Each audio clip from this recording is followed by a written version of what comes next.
He had 30 seconds to save one woman. He chose wrong, and she never came back.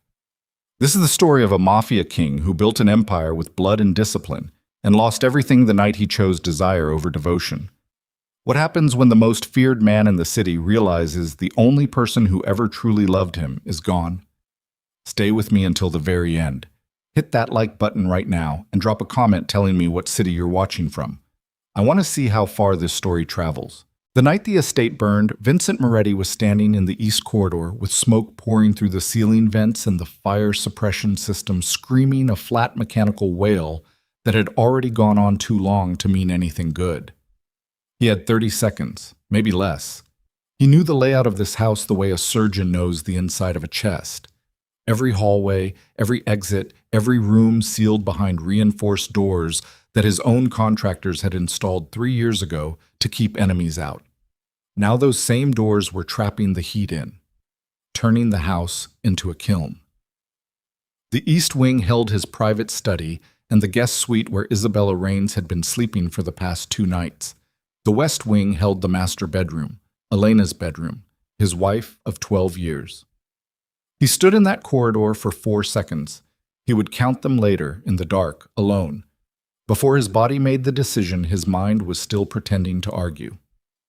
He went east. He told himself it was proximity.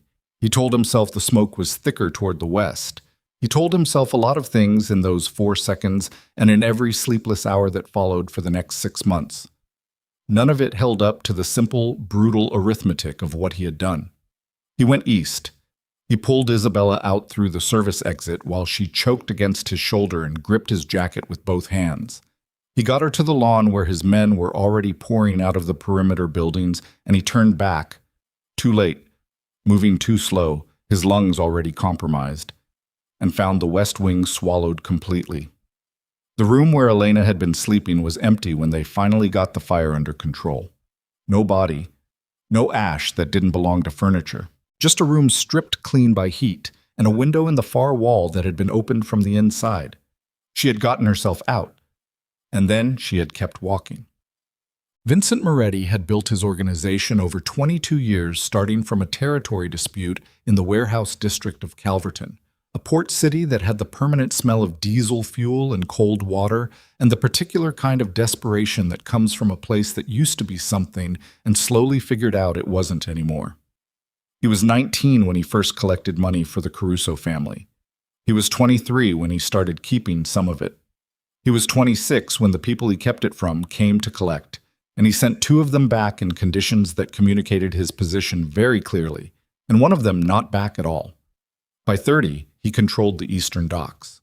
By 35, he controlled everything south of the Meridian Bridge. By 40, he was the thing that the men who ran Calverton had to consider before they made any significant decision. He had earned that through consistency, through patience, through a willingness to absorb losses that would break other men and come back with something colder and more precise than what he'd had before. He did not run on rage. Rage was for people who couldn't afford to think. He ran on calculation, on leverage, on an intimate understanding of what people needed and what they feared and how those 2 things could be used against each other when necessary. Elena had understood this about him before she understood almost anything else. They had met when he was 31 and she was 28 at a waterfront function thrown by a shipping company that did substantial business with Vincent's organization without technically acknowledging it. Elena Voss had been there representing a legal firm that handled contract review for 3 of the city's mid-sized import operations. She was not supposed to be talking to Vincent Moretti. She talked to him for 40 minutes anyway. She had dark hair pulled back from her face and an absolute refusal to be impressed that he found more compelling than anything anyone had said to him in months. "You're the man who owns the docks," she had said, not as an accusation, not as a compliment. As a fact, she was choosing to lay on the table. "I manage interests," he said. "That's a careful way to say it. I'm a careful person." She had looked at him with something that was not quite skepticism and not quite amusement and said, "No, you're a precise person. Those aren't the same thing." He married her 14 months later. He had never been more certain of anything. Now, the thing about Elena that his enemies consistently misread was the same thing his allies consistently underestimated. She was not soft. She had not softened him. What she had done was more complicated than that. She had given him something to be precise about that didn't involve money or territory or the application of controlled violence. She had made him careful in a different register. When the weight of his decisions pressed down on him in the 3 a.m. hours that are the private tax of everyone who does the kind of work he did, she was the thing he oriented toward. Not for absolution.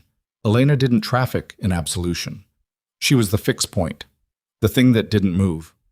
For 12 years, she had managed the knowledge of what he was with a composure that was not denial and not acceptance, but something more functional than either. She knew the names of the people he dealt with. She knew, in general terms, the nature of the arrangements. She had made her peace with the fact that the man she'd married existed in a world that operated by different rules than the one visible from the outside. In return, he had kept her genuinely separate from the operational reality. She had her own work. She'd built a small consulting practice in her late 30s, advising import businesses on contract structure, making real money on her own terms. She had her own circle, her own life inside their shared one. What she did not have for the last 3 years was his full attention. That was the thing he couldn't name while it was happening. The slow withdrawal. The way he had started looking at her across rooms with the particular expression of a man who has stopped wondering what the person across the room is thinking. Isabella Raines had started working with his organization 18 months before the fire. She was a financial intermediary, one of those people who exists in the space between legitimate investment structures and money that needs to stop being what it is. She was good at the work. She was also 31 years old and had the particular quality of seeming to require protection while actually requiring nothing of the sort. Vincent had told himself for 6 months that his interest in her was professional. Then he had told himself it was manageable. Then he had stopped telling himself much of anything and just started finding reasons to be in the same rooms she was in. Elena had not said anything directly. That was never her way. But there had been a quality to her silence in the last 8 months that was different from her ordinary quiet, a watching quality, the silence of someone taking inventory. He had not asked her about it. That was his first failure. There were others. The morning after the fire, Vincent sat in the back office of a restaurant he owned in the Calverton Harbor District and looked at the preliminary report his head of security, a tightly wound man named Darren Chu, placed on the table in front of him. "Accelerant," Darren said. "East and west wings both. Whoever did this wanted it to look like it started in the electrical system, but it didn't." Vincent looked at the report without reading it. "Elena. No contact. Her phone is off. Her car was gone from the secondary garage. We think she left before the fire started or very early in it. None of my people saw her go. She was in the house when I went in." "She got herself out," Darren said carefully, "through the West Garden exit. We found the latch open." Vincent was quiet for a moment. "And you have no idea where she is?" "I have 3 people working on it. Her consulting office is locked. Her phone is off. She hasn't used any of her credit accounts." "Her accounts?" Vincent said. "Does she have cash?" Darren shifted slightly. "She's had a separate account since last year, small deposits over time. We didn't flag it because the amounts weren't significant and it wasn't our place." Vincent looked at him. "I should have told you," Darren said. "Yes. I'm sorry." "Find her," Vincent said, quietly. He did not find her. Not in the first week. Not in the first month. The absence of Elena was not the kind of thing that announced itself in a dramatic register. It was subtler and worse than that.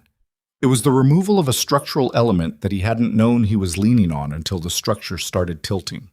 He'd had people disappear from his life before. He'd had people leave, be removed, be reduced to the status of former concerns. He knew the texture of absence. This was different. This was the absence of the fixed point. Without it, everything was slightly wrong. The way objects look slightly wrong under unfamiliar lighting. He kept working. He had no other option. The organization didn't pause for personal crisis. If anything, the fire had created pressure he couldn't afford to leave unaddressed. 2 of his mid-level corridor bosses had begun having conversations they didn't include him in.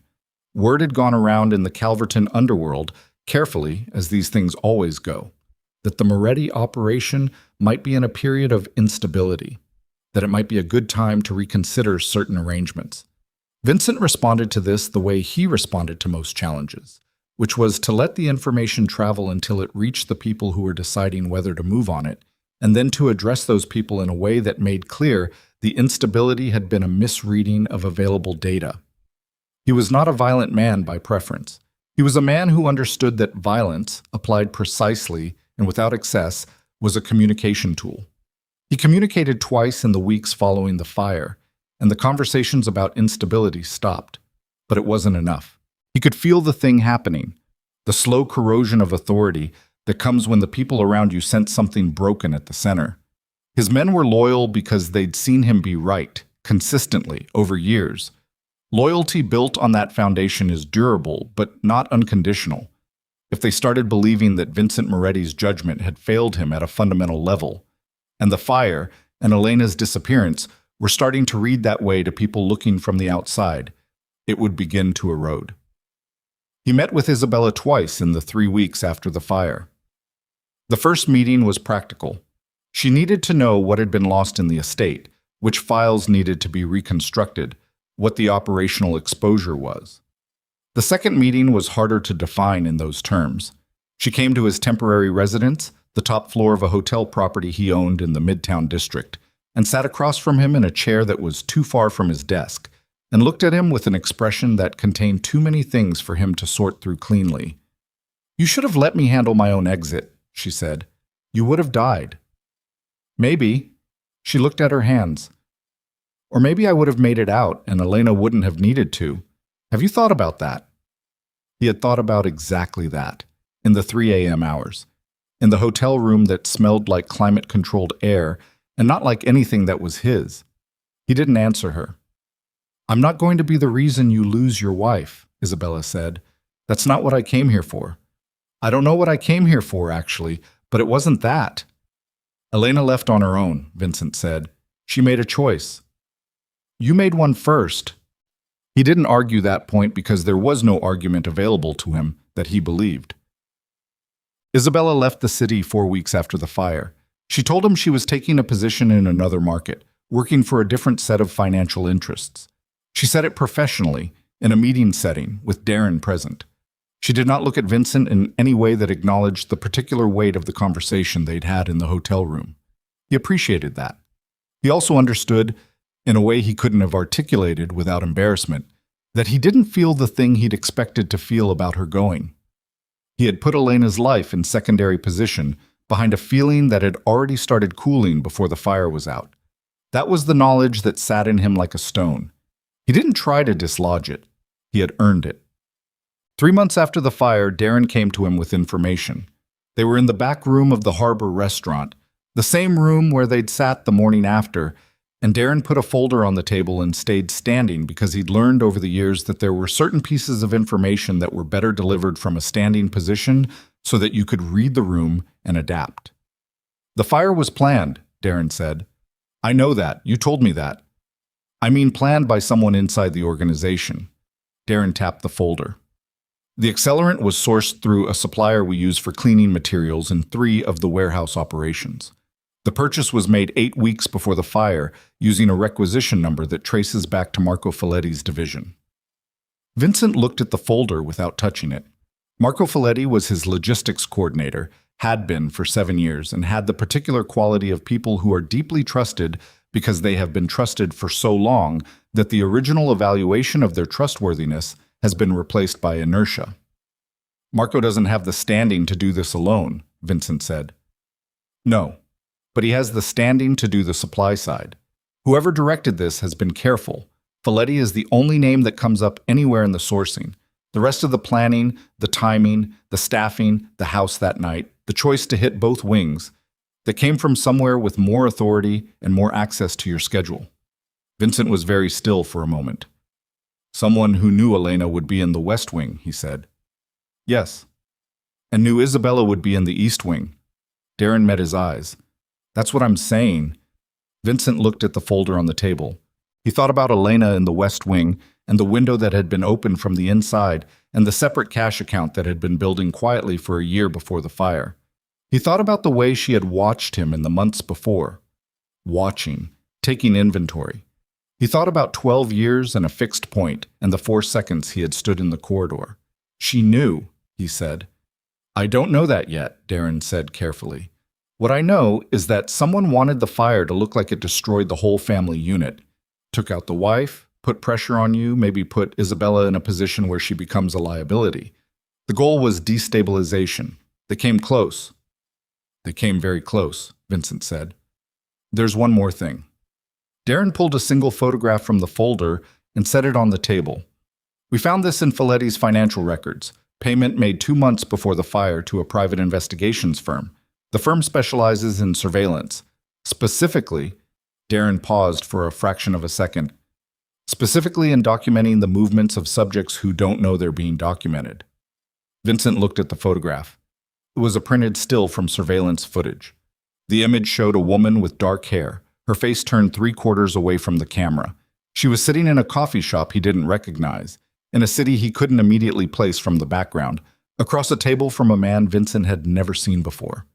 The woman was Elena. The timestamp on the photograph was from 8 weeks before the fire. Vincent picked it up. His hand was very steady. He had learned a long time ago to keep his hand steady, regardless of what was happening behind his eyes. Whoever planned this had already found her, he said. Before she disappeared, Darren confirmed. So whoever did this, they knew where she was before she knew she needed to hide. He set the photograph down. That means they can find her again.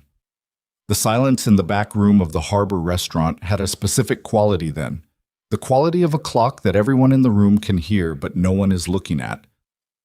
I need to find her first, Vincent said. Darren picked up the folder. I'll have something by the end of the week. Vincent sat alone in the room for a long time after Darren left.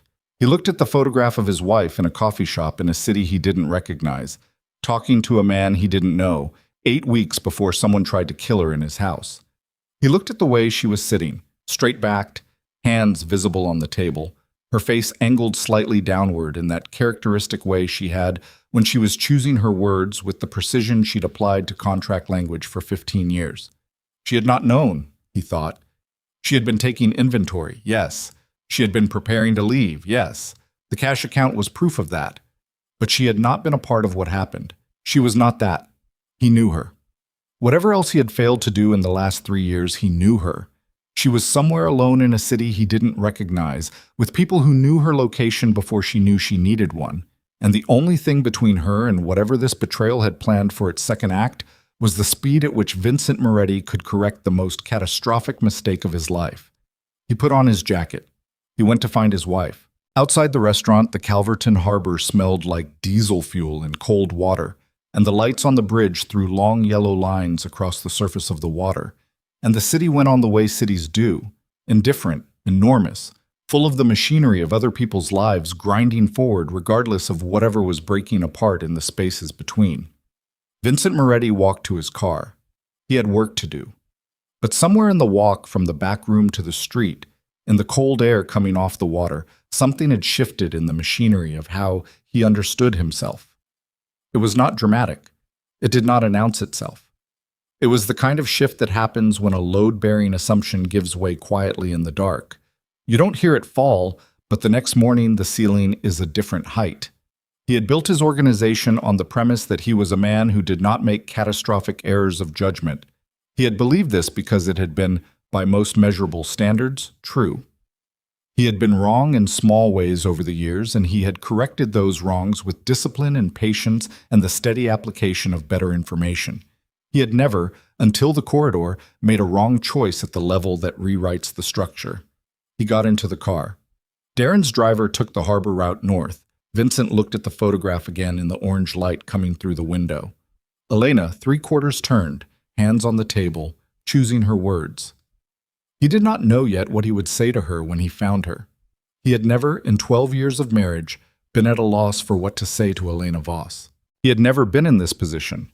The position of a man whose case has collapsed, who has no leverage, no strategy, no argument that holds, who is driving toward a reckoning he cannot prepare for because the preparation would require him to know what he had actually lost. And he was only beginning to understand the dimensions of it. The car moved north through the city. The harbor dropped behind them.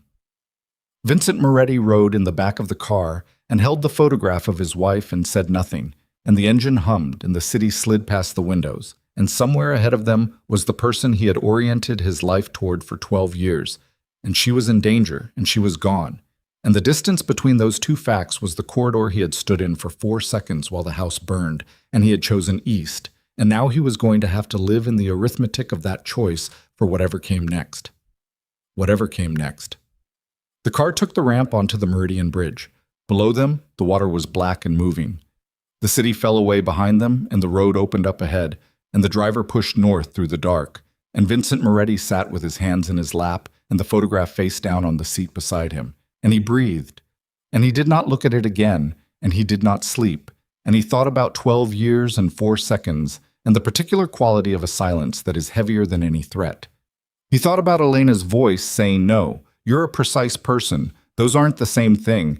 That first conversation, the waterfront, the 40 minutes that changed the direction of everything. He thought about what it meant that he was only now, at this speed, in this direction, moving toward her.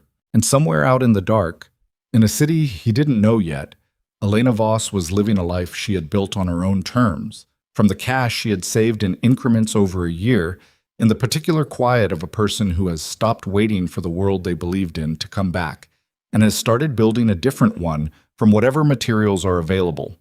She did not know someone had already found her. She did not know the man who had left her in a burning house was coming. She did not know that the fire had not been an accident, and that the people who planned it were not finished, and that the second act of whatever this was had already been put in motion by someone inside the organization who had access to Vincent's schedule and Elena's location and the kind of patience that only comes from waiting a long time for the right moment to move. The driver pushed north through the dark. The bridge lights disappeared behind them.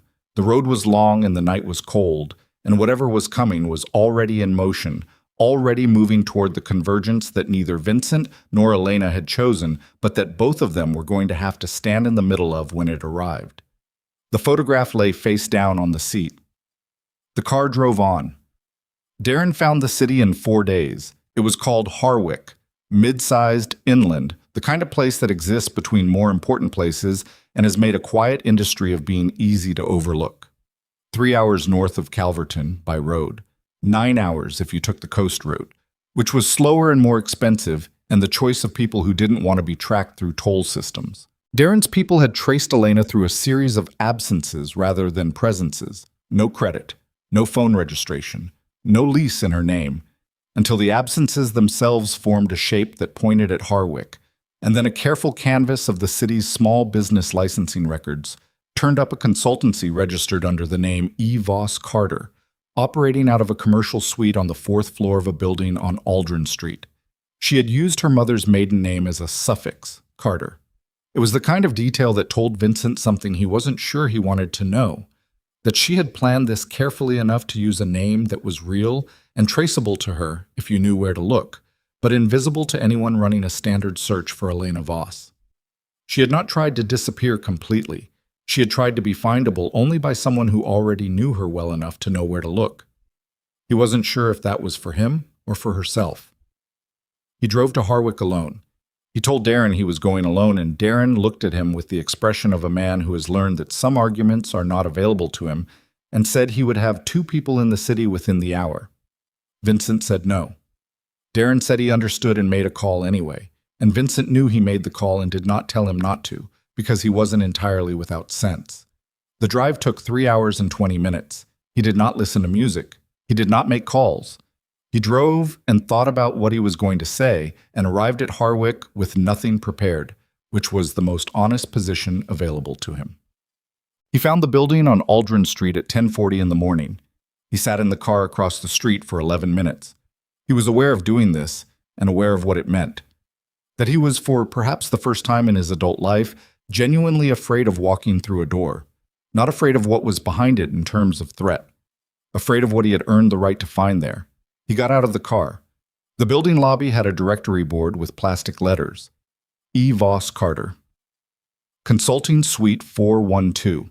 He took the elevator.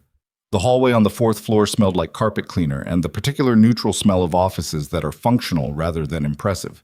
Suite 412 had a glass panel beside the door with the business name printed in plain sans serif. Through the glass, he could see a small reception area, empty, a desk with a laptop, a door to an inner office, partially open. He knocked.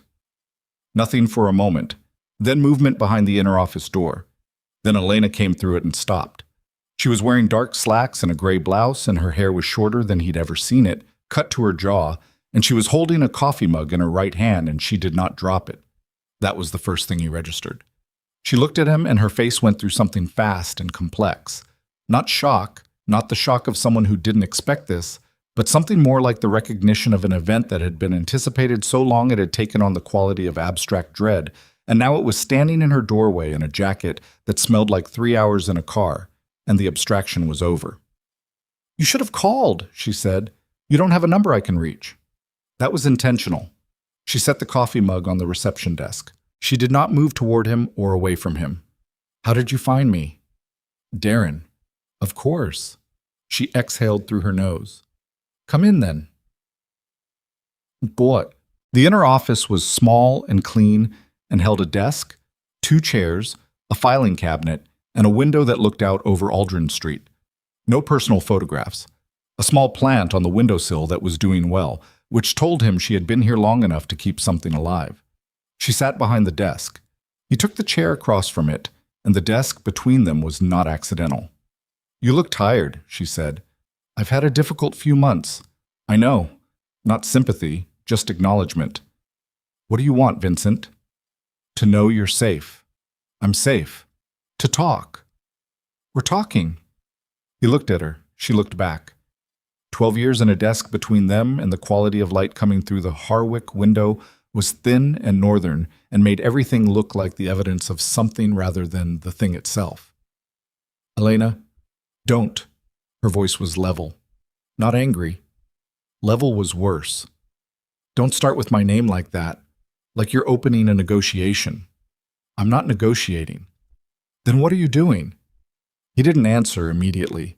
She watched him not answer with the patience of someone who has had 3 months to think about this conversation and has already heard every version of it in her own head.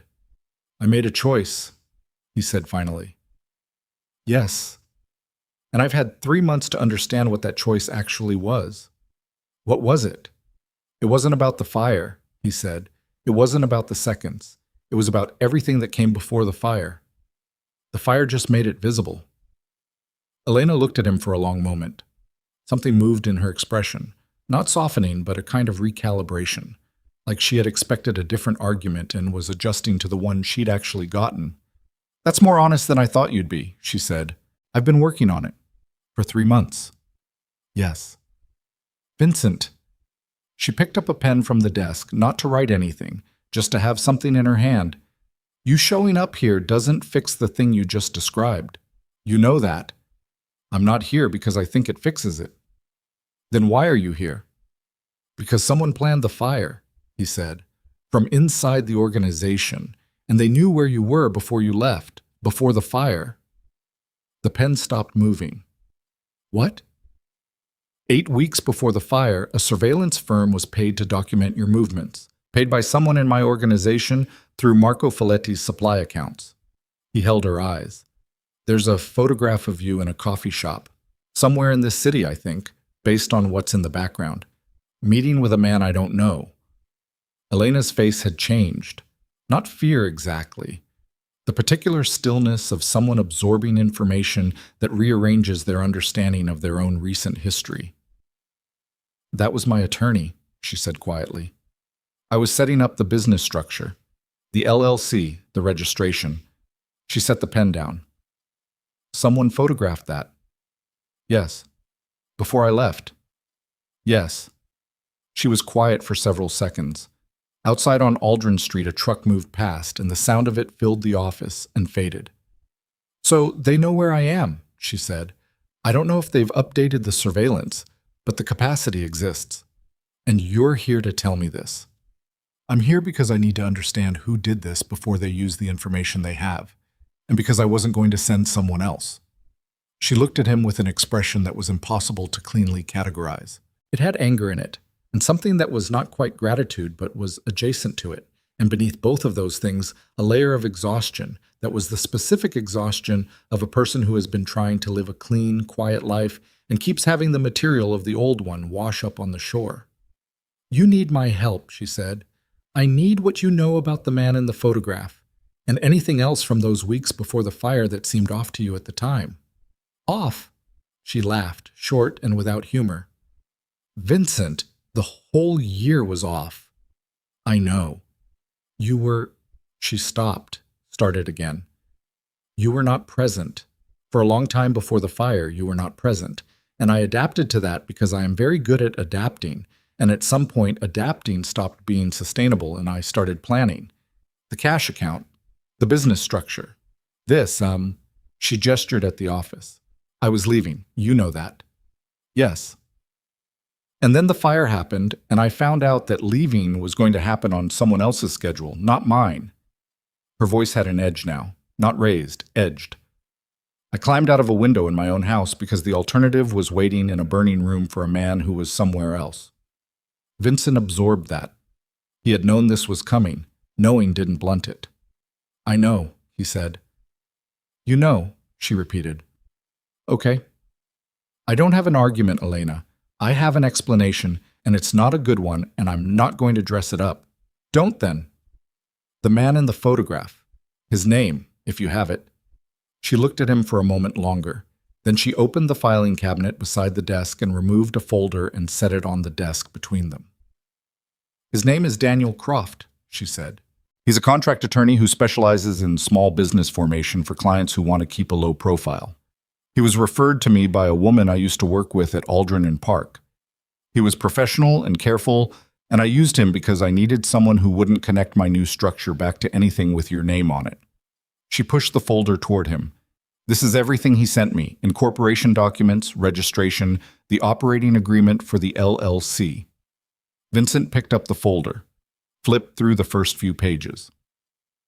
The attorney's letterhead was at the top of each document. Croft Legal Associates, with an address in a city called Pemberton, which was 40 miles north of Harwick. "Has he contacted you since the fire?" "Once, a follow-up about a filing deadline, 6 weeks ago."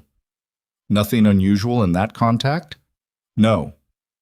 "Any communication you didn't initiate?" She thought for a moment. "He sent a message about 3 weeks after the fire asking if I'd received a certified mail item related to the LLC registration. I hadn't. I told him so. He said there might have been a forwarding error and that he'd resend through email." "Did he?" "Yes." "I need that email." She looked at him. "Vincent." "Elena, I know I'm asking you for things I don't have the right to ask you for. I understand that. I'm asking anyway because the people who planned this are still operational, and they have your location from 8 weeks before the fire, and if they've been maintaining the surveillance, they know exactly where you are right now." The silence in the office had a different quality after that. "You think I'm still a target," she said. "I think you were a target as a pressure mechanism, something to hold over me or use as leverage in whatever move comes next. If whoever did this has been patient enough to plan this over months, they're patient enough to wait until the moment is right to use what they have." He held her eyes. "I need to find them before that." Elena was quiet. She looked at the window and then at the desk and then at him. 3 months of Harwick and quiet and a business she was building on her own terms, and the man who had left her in a burning building was sitting across her desk telling her the building had followed her here. "I'll pull the email," she said. He was in the outer office when she came through with a printed copy of the attorney's email. He read it standing up. The body of the email was professional, administrative, exactly what she'd described. But the attachment, the resent filing document, had a metadata signature that someone with Darren's level of technical capability would be able to read for origin information. "I need Darren to look at this," he said. "Then call Darren." He called Darren. He was standing in the small reception area of his wife's office in a city she had chosen specifically for its distance from everything he represented, and he read Darren the attachment metadata over the phone while Elena stood in the doorway to the inner office with her arms crossed, watching him work. He knew how this looked. He knew what it cost her to stand there and watch it. He didn't have the standing to acknowledge that without it coming out wrong, so he didn't. Darren was quiet for a moment after Vincent read the metadata string. "That's not Croft's system," Darren said. "You're sure?" "The attachment was generated on a device registered to a server cluster we've seen before. It's the same cluster that handled the requisition orders for Folletti's supply purchases." A pause. "Vincent, someone used this attorney's email to send your wife a document that tells them if she opened it. If she opened it on a network device, they have her IP, her location." Vincent looked at Elena. She had opened the email on the laptop on the reception desk. "When did you open it?" he said. She understood immediately. Her face went tight. 6 weeks ago." "On that laptop?" "Yes." He looked at the laptop, then at her, then at the window looking down on Aldrin Street. "We need to move," he said. "Move where?" "Away from here now." He was already reaching for his phone again, dialing Darren back.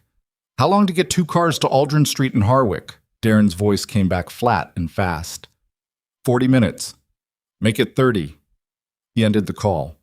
He looked at Elena, who was standing very still in the doorway with the look of a woman whose carefully constructed alternative life had just been handed back to her in pieces, and he felt the specific weight of being responsible for that and having no argument against it. "Take what you need," he said. "We have time if we move now." "Vincent?" Her voice was controlled but only just. "I built this office, this business, this life. I built it from nothing, in 3 months, because you left me in a burning house." "I know. And now you're telling me to walk away from it." "I'm telling you that staying in it right now is dangerous. When this is over. She said it like she was testing the weight of the phrase, finding it short. "You don't get to decide when things are over for me anymore. You understand that?" "Yes." "Say it like you mean it." "Elena." He held her eyes. "I don't get to decide anything for you. I'm asking. There's a difference." She looked at him for a long time. The thin northern light came through the window, and the truck sounds rose and fell on Aldrin Street below, and the plant on the windowsill didn't move. 30 minutes, she said. "Yes." She went into the inner office. He heard the filing cabinet open. He stood in the reception area and looked at the laptop on the desk. Ordinary, gray, the instrument through which someone had quietly confirmed her location 6 weeks ago. And he thought about the patience required for that. The long patience of someone who had planned this over months and was still planning, still waiting, still moving pieces toward a configuration that served whatever they were ultimately building toward. Marco Folletti was a logistics coordinator. He was not a strategist. He was the hand, not the mind. The mind was someone closer to the center, someone with access to scheduling, to personnel files, to Elena's movements, to the attorney referral chain that had led her to Daniel Croft. The referral, Vincent thought, the woman from Aldrin and Park who had referred Elena to Croft. He had not asked about that. He needed to ask about that. Elena came back through the door with a bag over her shoulder and her laptop under her arm, and the plant from the windowsill held against her side with her elbow. He looked at the plant. "Don't," she said. He didn't. They went down in the elevator and out through the lobby and into the thin Harwick sunlight, and Vincent moved her toward his car and kept himself between her and the street. And on Aldrin Street, the ordinary life of a mid-sized inland city moved around them. A delivery van, 2 women with strollers, a man unlocking a bicycle. And somewhere in the metadata of a 6-week-old email, someone already knew they were here, and the 30 minutes before Darren's cars arrived was 30 minutes in which the situation could change in ways that Vincent Moretti was not prepared to absorb another loss through. He got her into the car. He got in. He locked the doors. He started the engine. "The woman who referred you to Croft," he said, "from Aldrin and Park. What's her name?" Elena looked straight ahead through the windshield. "Serena Marsh. How did you know her?" "She was a colleague, years ago. We stayed in loose contact." At a pause. "She reached out to me about 6 weeks before the fire, said she'd heard through mutual contacts that I was thinking about setting up an independent operation. She recommended Croft as someone discreet." Vincent's hands were on the wheel. He did not move the car yet. "You didn't find Croft on your own," he said. Someone brought him to you. Elena turned to look at him. He could see in her face the moment the shape of it landed. Serena brought him to me, she said. Her voice had gone flat. She reached out. I didn't contact her. She contacted me. 6 weeks before the fire. Yes. Which is approximately when the surveillance started. The silence in the car was total. Outside, the ordinary Tuesday morning of Harwick moved past the windows, indifferent. Someone built a path, Vincent said. They put an attorney in front of you who they could use to track you. They put that attorney in front of you through a contact you trusted. They started the surveillance, they set the fire, and then 6 weeks after you ran, they used the attorney's email system to confirm your location. He looked at her. This wasn't opportunistic. This has been running for at least 8 months. Elena was very still. Serena Marsh has been to our house, she said quietly. 3 times. Christmas dinner 2 years ago. A fundraiser. Once just for lunch. She turned to look at him, and her face had something in it now that was past anger, past the carefully maintained composure of the last 3 months, something rawer and colder than either. She knew our layout. She knew which wing was which. Vincent picked up his phone and called Darren. Serena Marsh, he said when Darren answered. Find everything. He ended the call. He pulled the car out onto Aldrin Street. He drove north because north was away from the building and he needed movement, needed the car in motion, needed the sensation of covering ground while Darren worked. Elena sat beside him with the plant on her lap and her bag at her feet and the laptop on the seat between them, and she looked out the window at Harwick going past. The streets she'd learned, the coffee shop she used in the mornings, the dry cleaner on the corner of Marsh and 4th, where the woman at the counter had learned her name over 3 months of Tuesdays. And she watched it go past at 30 miles an hour, and she did not say anything, and Vincent did not say anything, and the car moved through the city she had built her alternative life in, and the alternative life fell away behind them street by street as the car pushed north toward the edge of town. Darren called back in 11 minutes. Serena Marsh, Darren said, real estate and corporate law, legitimate practice, mid-tier clients, no criminal record, no known organizational affiliations. A brief pause. But her financial records show a payment deposit from an offshore instrument 14 months ago, amount consistent with a consultation fee or a referral bonus. The instrument traces to a holding entity in the Cayman structure that we use. Darren stopped. That we use? Vincent said. Yes. Which means someone with access to our offshore structure made a payment to Serena Marsh 14 months ago. He kept his voice flat. He had learned to keep his voice flat. Who has access to that structure at the authorization level required to move those funds? Darren's pause was 2 seconds long. In the 11 years Vincent had known him, Darren Chu had never paused 2 full seconds before answering a direct question. At authorization level, Darren said, you, me, and Raymond Costa. The car moved north through the last residential blocks of Harwick. Ahead, the road opened up toward the highway interchange, and beyond that, the flat northern country between cities, anonymous and fast. Raymond Costa had been Vincent's second in command for 9 years. He had sat at the table for every significant decision. He had access to the offshore structures, to the personnel files, to the schedule. He had been at the Christmas dinner 2 years ago where Serena Marsh had walked through Vincent's house and learned which wing was which. Raymond Costa, who had been at Vincent's side the night of the fire, who had helped coordinate the fire response, who had been the first person to suggest, quietly, in the days following, that Vincent's position might benefit from a period of low visibility. Where is Raymond right now? Vincent said. Another pause. Shorter this time. He's in Calverton, Darren said. He called a meeting this morning with the corridor bosses, all 6 of them. He told them you authorized it. Vincent had not authorized anything. Darren, I know. Is he moving? He's moving, Darren said. Vincent, he's moving right now. The highway interchange came up. North was the open country. South was Calverton, 3 hours away, where Raymond Costa was sitting down with 6 corridor bosses in a meeting that Vincent had not called and could not stop from this distance, a meeting that was the operational declaration of everything the last 8 months had been building toward. Vincent stopped the car at the interchange. He looked at the North Road. He looked at the South Road. He looked at Elena beside him, holding a plant on her lap, in a car on the edge of a city she had built her life in, with nowhere safe to bring her and a 3-hour drive between him and the moment when everything he had built would either hold or come apart. He had left her behind once already. He could not leave her behind again. But he could not take her back toward this. And Darren's 2 cars were still 12 minutes out, and Raymond Costa was in a room with 6 men who commanded the entirety of Vincent's operational territory. And the clock was running, and the road went both ways, and there was no version of this choice that did not cost something that could not be recovered. He called Darren and said, "Get to Elena." That was the whole decision. It compressed into 6 words, and he made it without deliberating because deliberating was what had cost him everything the first time. Darren's cars were 12 minutes out. Vincent gave Darren Elena's precise location, the interchange, the north shoulder. His car pulled half onto the gravel. And then he looked at Elena and said, "Darren is coming to you, 12 minutes.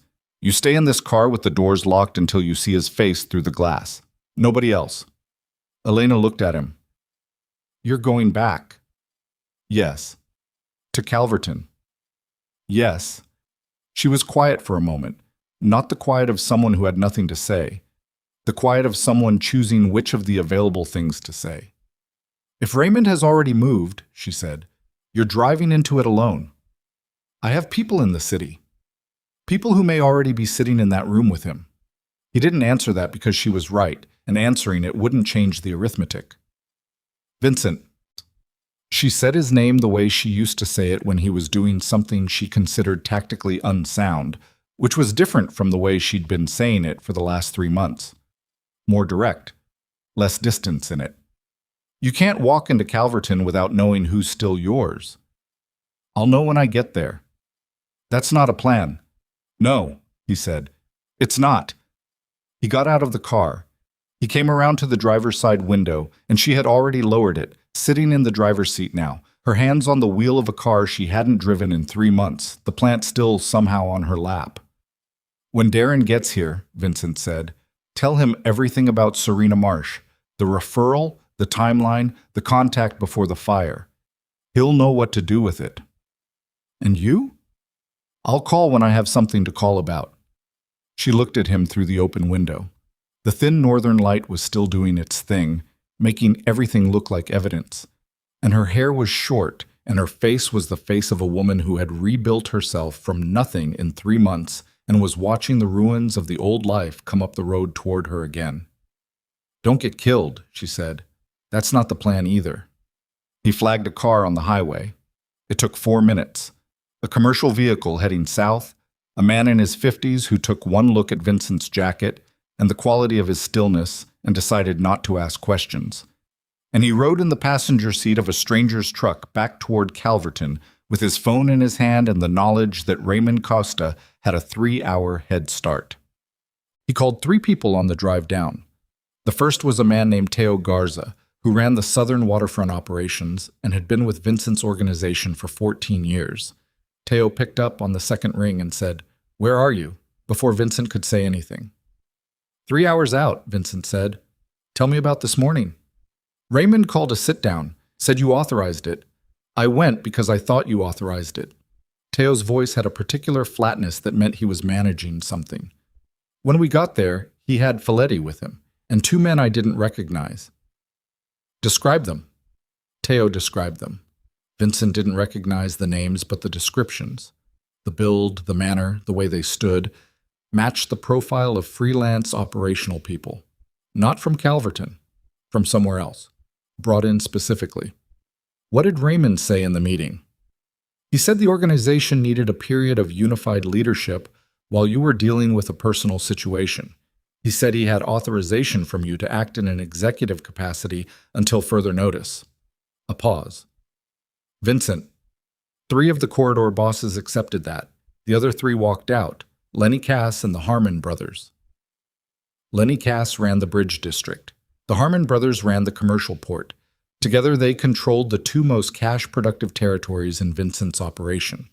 If they'd walked out of Raymond's meeting, they were either loyal or they were waiting to see which way the weight fell before they committed. "Where are they now?" "Lenny's at his place on the east side. I don't know about the Harmons." Stay where you are. Don't take calls from Raymond. Don't acknowledge anything he says is authorized. Vincent kept his voice at the register he used for instructions that needed to land cleanly. I'll be there in 2.5 hours. Vincent, Teo hesitated. One beat. Raymond has Folletti with him, and Folletti has access to the warehouse accounts. I know. If he moves those funds before you get here, I know, Teo. He ended the call. He made the second call to a lawyer named Grace Pelham, who handled the organizational legal structure, and told her to freeze everything she had standing authorization to freeze and to call him before she did anything else. She asked 3 questions, all practical. He answered them. He told her to move fast. The third call was the one he'd been building toward since the interchange. He called Raymond Costa's direct line. Raymond picked up on the first ring. Vincent? His voice was easy. That was the thing about Raymond. He had always had an easy voice, the voice of a man who is comfortable, who has been comfortable for a long time and expects to remain so. I've been trying to reach you. I know. Where are you? Close, Vincent said. Tell me about the meeting this morning. A brief pause, just brief enough to be measured. The corridor needed some reassurance. Things have been unstable since the fire. I was managing that. Without my authorization. I used your name as a practical matter. The men needed to believe leadership was stable. Raymond. Vincent kept his voice absolutely flat. Who is Serena Marsh? The pause this time was longer. It was the length of a pause that tells you everything you needed to know while telling you nothing you can use in a room. I don't know that name, Raymond said. You had dinner in my house 2 years ago at Christmas. She was there. Dark hair, maybe 40. She works corporate law. I don't recall her specifically. You paid her 14 months ago, Vincent said, through the Cayman structure, at an authorization level that has 3 names on it. Mine, Darren's, and yours. Silence. The money moved 14 months ago, Vincent continued. 8 months before the fire. That's a long time to run a plan, Raymond. That's patient work. I respect the patience even if I can't respect anything else about it. You're making an inference. I'm making an observation. I observed that you paid a woman to build an attorney referral chain that ended with my wife using a lawyer who could be used to track her location. I observed that the accelerant for the fire came through Folletti's accounts, which you oversee. I observed that you called a meeting this morning with my corridor bosses using my name without my authorization, which is not a management decision, it's a declaration. His voice had not risen. It never rose. So I'm not inferring, Raymond. I'm describing. Raymond Costa said nothing for 7 seconds. Vincent counted them. You were going to lose her anyway, Raymond said finally. His voice had changed. The ease was gone. What was underneath was older and harder and had probably been there for years under the warmth, and Vincent recognized it the way you recognize a piece of furniture that has always been in the room but that you have never actually looked at. Elena was already leaving. You knew that. The fire was a pressure mechanism. It was designed to consolidate your attention, remove the distraction. She almost died. The timing was meant to be before she got to her room. There was a miscalculation in the wing deployment. She almost died, Vincent said again, quieter, and the outcome was not what was intended. But the intent was sound. You needed clarity. You needed the Isabella situation neutralized and Elena removed as an emotional variable and the organization's attention refocused on the work. I have been managing this organization's actual operational capacity for 4 years while I was what? While you were distracted. Raymond's voice had an edge now, not anger, something more considered than anger. You are a precise man, Vincent, and for years that precision was the organization's greatest asset. And then you started making personal decisions that compromised that precision, and I managed the consequences of those decisions. And eventually I decided that managing consequences was insufficient and that the situation required direct correction. Vincent sat in the passenger seat of a stranger's truck on the highway south of Harwick, and he listened to the man who had been his second-in-command for 9 years explain, in the rational and measured tones of someone who believes absolutely in their own analysis, that he had tried to burn Vincent's house down as an act of organizational maintenance. "Where are you right now?" Vincent said. "At the harbor office." "Stay there." "Vincent?" "Stay there," he said again, and ended the call. "That's He was in Calverton by 1:30 in the afternoon. The commercial driver dropped him at the edge of the harbor district, and he walked the rest of the way, not from any tactical reason, but because he needed the 20 minutes on foot to reorganize what was happening in his chest into something he could work with. It wasn't rage. He had managed rage out of his operational toolkit years ago. It was something that didn't have a clean name, the specific sensation of a foundation element being removed from a structure you thought you understood completely. 9 years. Raymond had been at every table, every decision. He had been the man Vincent called when information needed to be confirmed before it was acted on. He had been the redundancy, the check, the voice that said, wait, think, verify when Vincent's patience ran thin. He had been trusted because he seemed to be the kind of man who had no reason to want more than he had. That was the error. Vincent understood it now, walking the Harbor District streets with the cold salt smell coming off the water. He had never examined what Raymond wanted because Raymond had never seemed to want anything. But wanting nothing visibly is not the same as wanting nothing. It is sometimes the presentation of a man who wants everything and has decided that patience is the most efficient instrument for getting it. The harbor office was a 3-story building on the commercial waterfront that held administrative operations for 3 of Vincent's shipping interests. Raymond's car was in the lot, one other car that Vincent didn't recognize, one of the outside men Teo had described probably. Vincent went in through the back. The building had a loading corridor on the ground floor that connected to the freight elevator. Vincent knew the layout because he had chosen the building himself 7 years ago for reasons that included the loading corridor and its exit options. He took the corridor to the stairs and went up to the 2nd floor where the administrative offices were. And he came through the stairwell door into a hallway and found himself looking at a man he didn't know who was sitting in a chair outside the main conference room with the specific posture of someone who is there professionally. The man stood up. Vincent looked at him. The man was younger than him, broader, and had his right hand moving toward his jacket before he'd fully processed what he was looking at. "Don't," Vincent said. The man stopped. There was something in the way Vincent said it. Not a threat, not performed, just a word delivered with the absolute certainty of a man who has never needed to say a thing twice, that landed correctly. "Tell Raymond I'm here," Vincent said. The man went to the conference room door and opened it and said something in a low voice. Vincent walked past him into the room. Raymond Costa was standing at the head of the conference table. He was 61 years old with the trimmed white hair and the particular physical composure of a man who had spent decades cultivating the appearance of trustworthiness. And he was standing at the head of Vincent's conference table in Vincent's harbor office, and the only thing in his expression when Vincent came through the door was a flicker. Fast, quickly managed, of something that might have been surprise or might have been the involuntary registration of a calculation not going according to plan. Marco Folletti was seated at the table. He looked at Vincent and went a color that was not healthy. There was no one else in the room. "You said you were 3 hours out," Raymond said. "I said I was close." Vincent came into the room and stopped 6 feet from the table. He did not sit down. "Where are the outside men?" "There are no outside men." "There were 2 in the meeting this morning." Teo described them. Teo misread the situation. They were Raymond. Vincent said his name the way he'd said "don't" to the man in the hallway. Clean. Final. "I've been doing this for 22 years. Don't tell me what Teo misread." Raymond closed his mouth. "Marco," Vincent said without looking at Folletti, "you're going to tell me everything. The sourcing, the timeline, who you coordinated with and when, and what you were told the plan was. You're going to tell me all of it right now." Folletti looked at Raymond. The look was involuntary, and it told Vincent the hierarchy of the fear in the room. "Marco," Vincent said, "look at me." Folletti looked at him. He was sweating.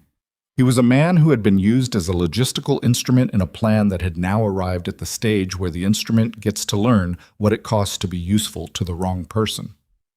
"The accelerant," Folletti said. His voice was thin. "I ordered it through the cleaning supply account. Raymond told me it was for a controlled burn at the Ellsworth storage facility, that the property was being cleared for redevelopment." "A controlled burn," Vincent said. "He said it was authorized. He said you knew about it." "Did you ask me?" Folletti looked at the table. "No." "Why not?" "Because Raymond said, Marco. Vincent's voice dropped half a register. Why did you not ask me directly? A long pause.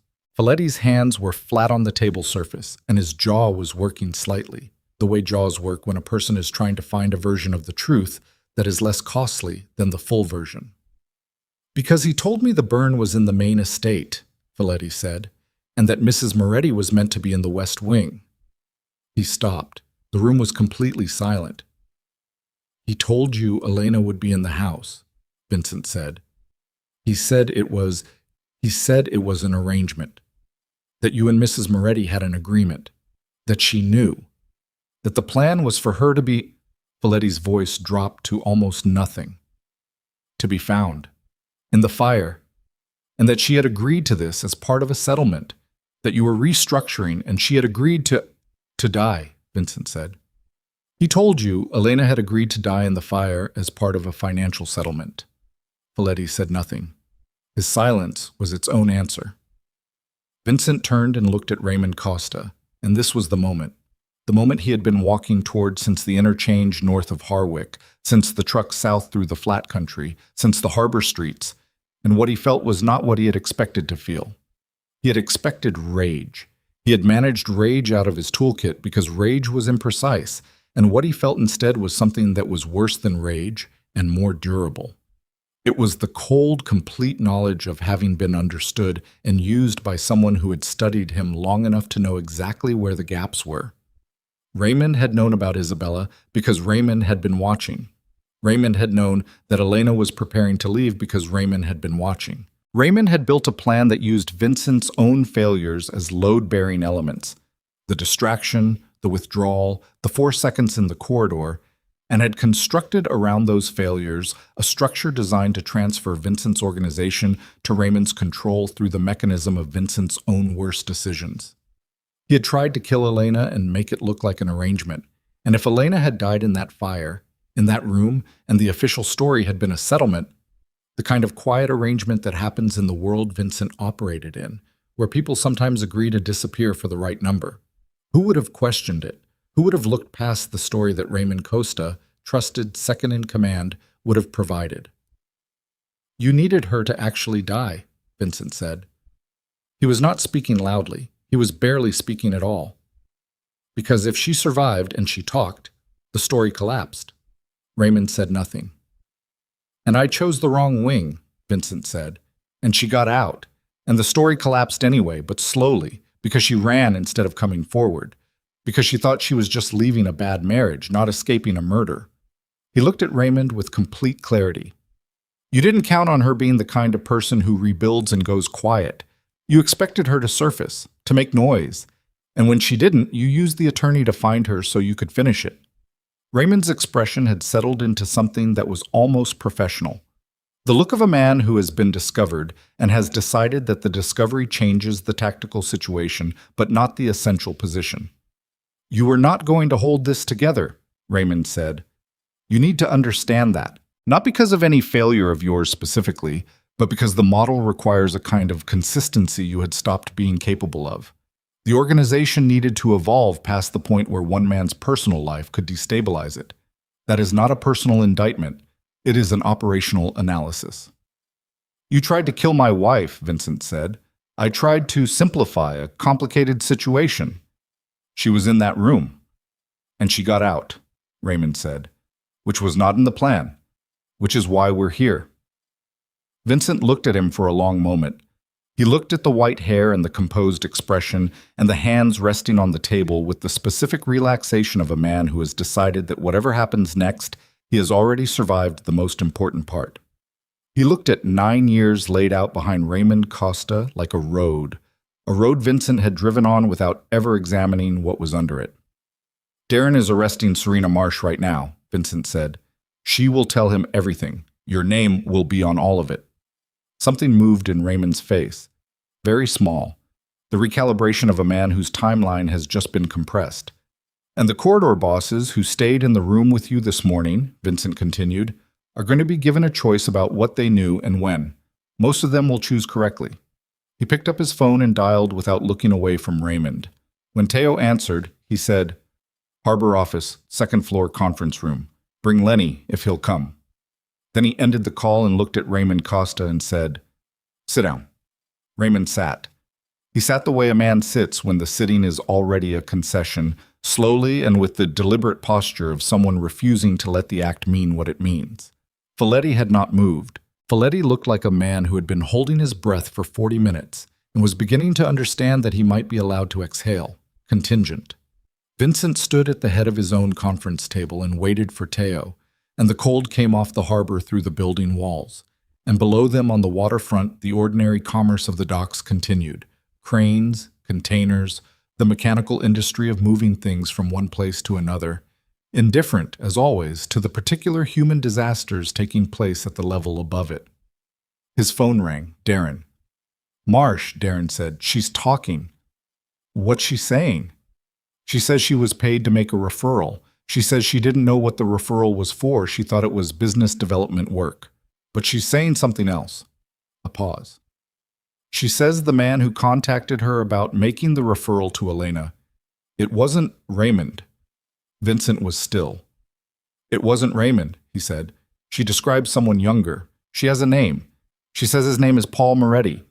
The building did not move. The conference room did not move. Raymond Costa was sitting at the table, and Marco Folletti was sitting at the table, and through the windows the harbor cranes moved their slow arcs against the gray sky, and Vincent Moretti stood at the head of his own table and felt the floor of what he thought he understood give way in a direction he had not prepared for. Paul Moretti was his brother, his younger brother, who had been kept away from the organization's operations for his entire adult life, specifically and deliberately because Vincent had decided at 35 that the organization was not something he wanted to pass along a bloodline. Paul had a legitimate business, a construction company in the southern suburbs, genuinely profitable, built on contracts that had no connection to Vincent's operations. Paul had a wife and 2 daughters and a house in a neighborhood where people didn't know his brother's name. And Vincent had been careful to keep it that way because he had believed, with the particular certainty of a man who has convinced himself of something important, that Paul's distance from the work was the one clean thing in the structure he'd built. She's certain of the name, Vincent said. She has a photograph, Darren said, from the initial meeting. Vincent, it's him. Vincent looked at Raymond Costa. Raymond's expression had shifted.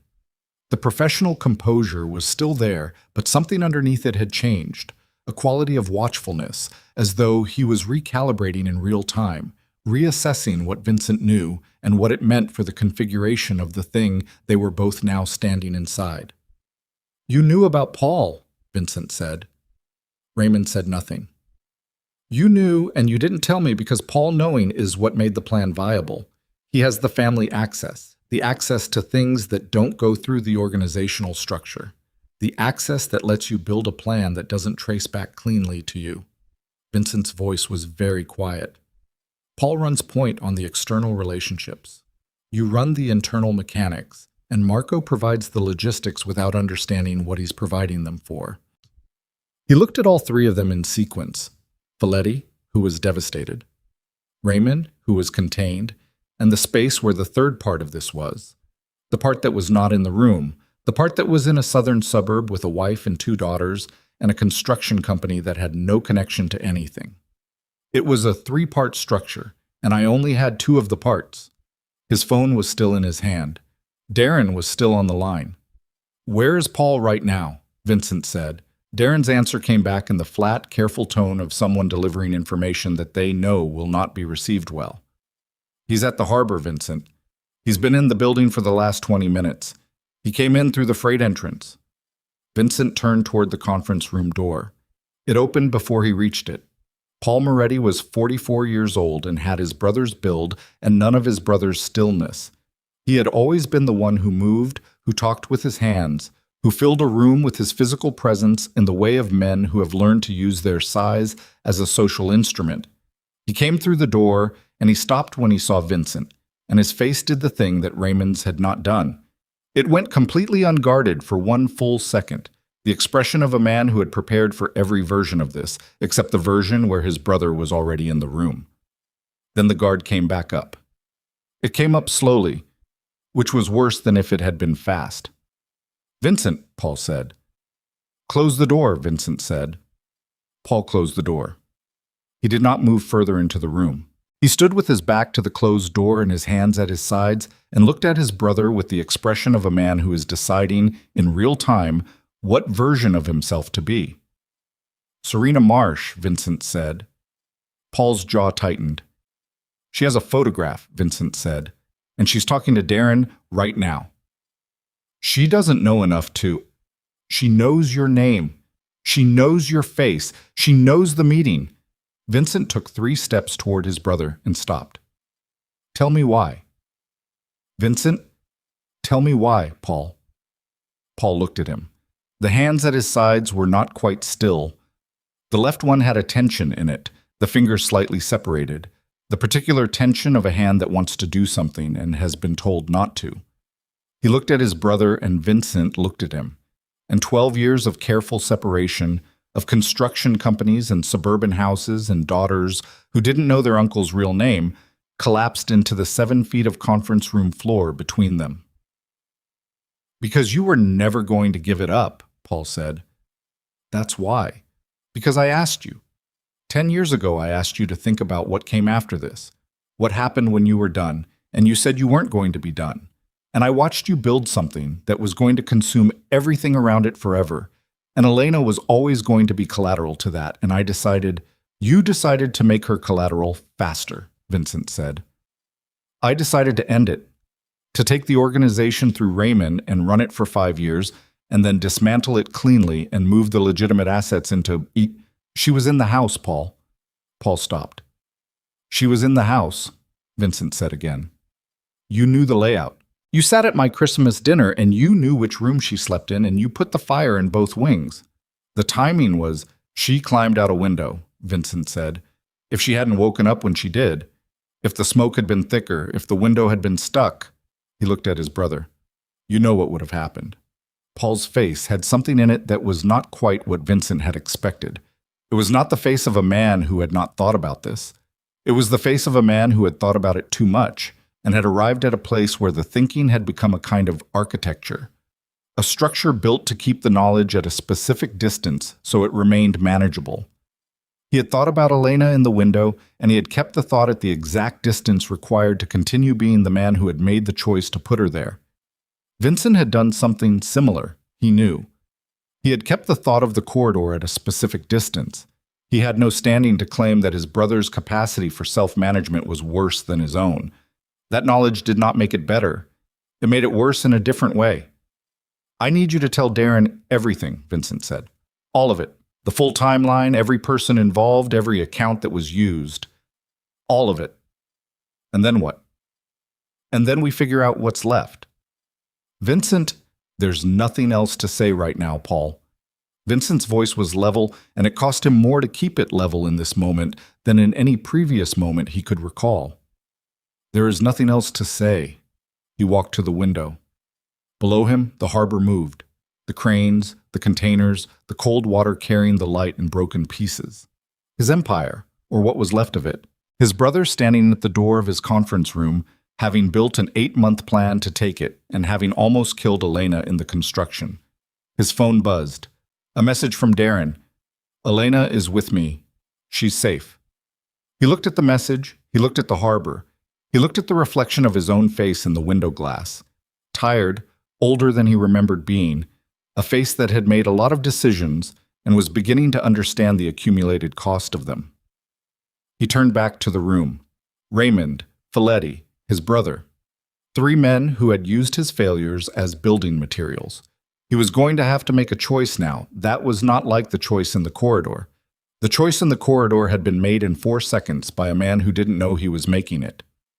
This choice was going to be made in full knowledge of what it was, in the cold conference room of the harbor office of an empire that was, as of this moment, in the process of being either saved or surrendered, and the man making it was not the man he had been in the corridor, and was not yet the man he intended to become, and was standing exactly in the distance between those 2 versions of himself, with the weight of everything he'd built and everything he'd broken pressing down equally from both sides.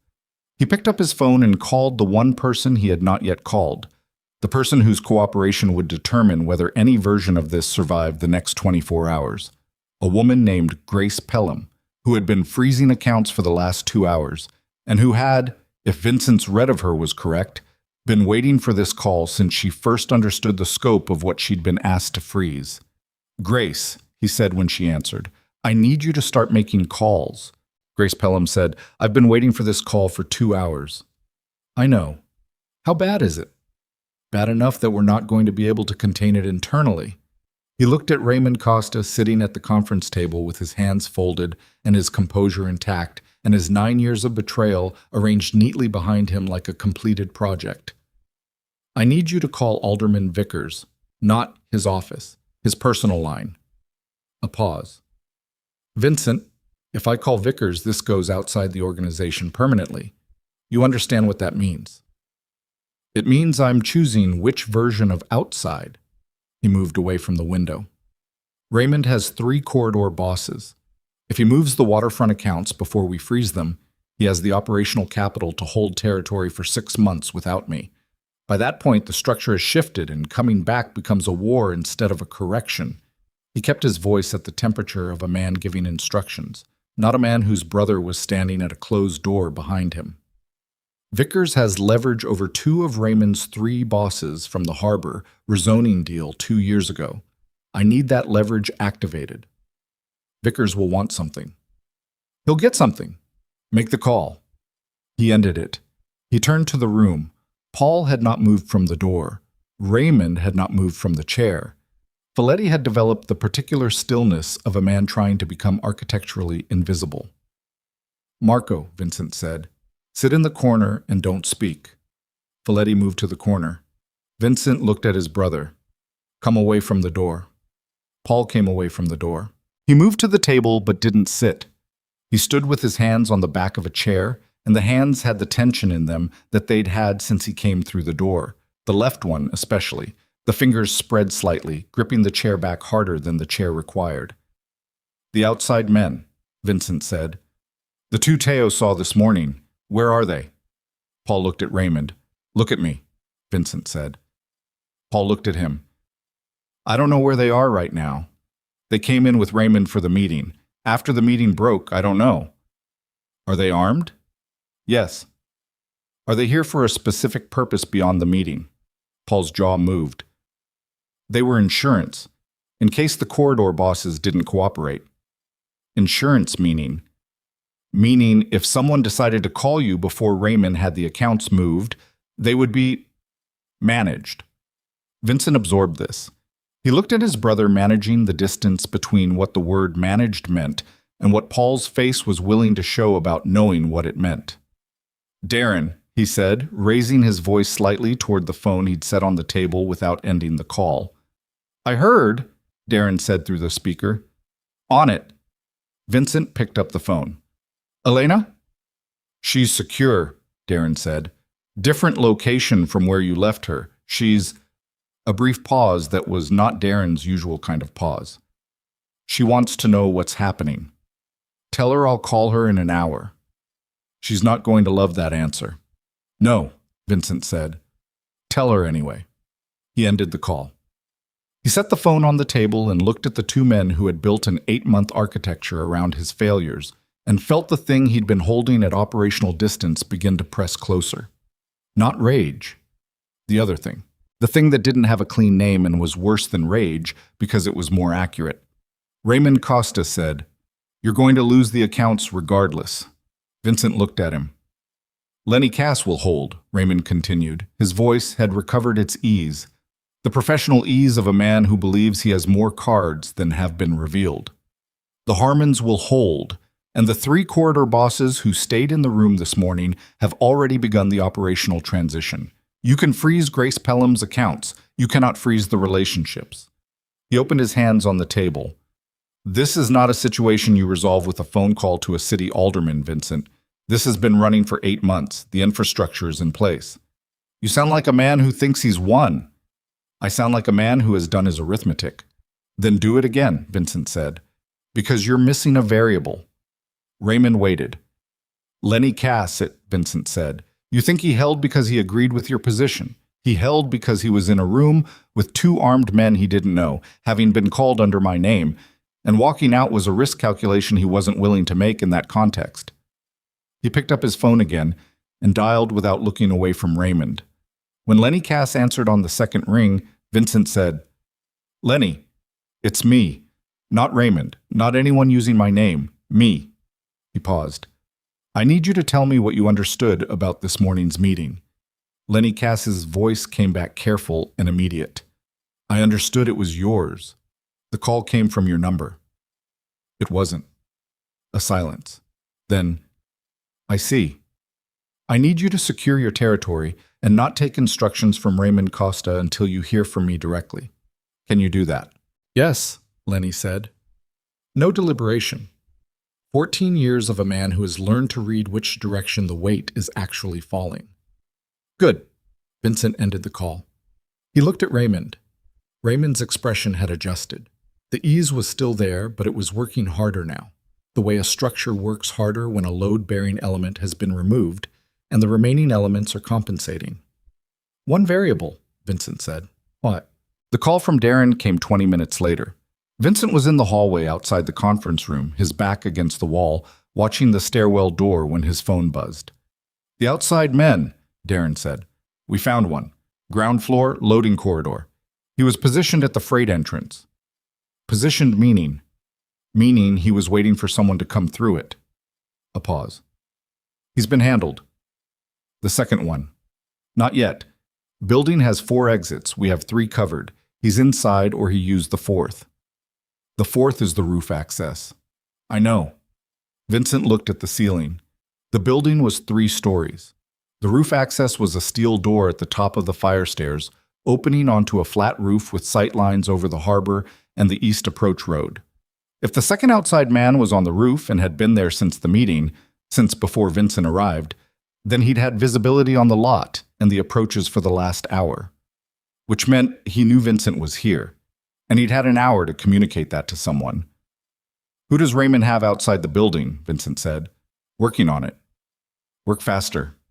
He went back into the conference room. He looked at Raymond and said, "Who's the second outside man reporting to?" Raymond said nothing. "Raymond." Vincent leaned on the table with both hands and brought his face to within 3 feet of Raymond's. He was not a man who used physical proximity as a pressure tool because physical proximity was imprecise.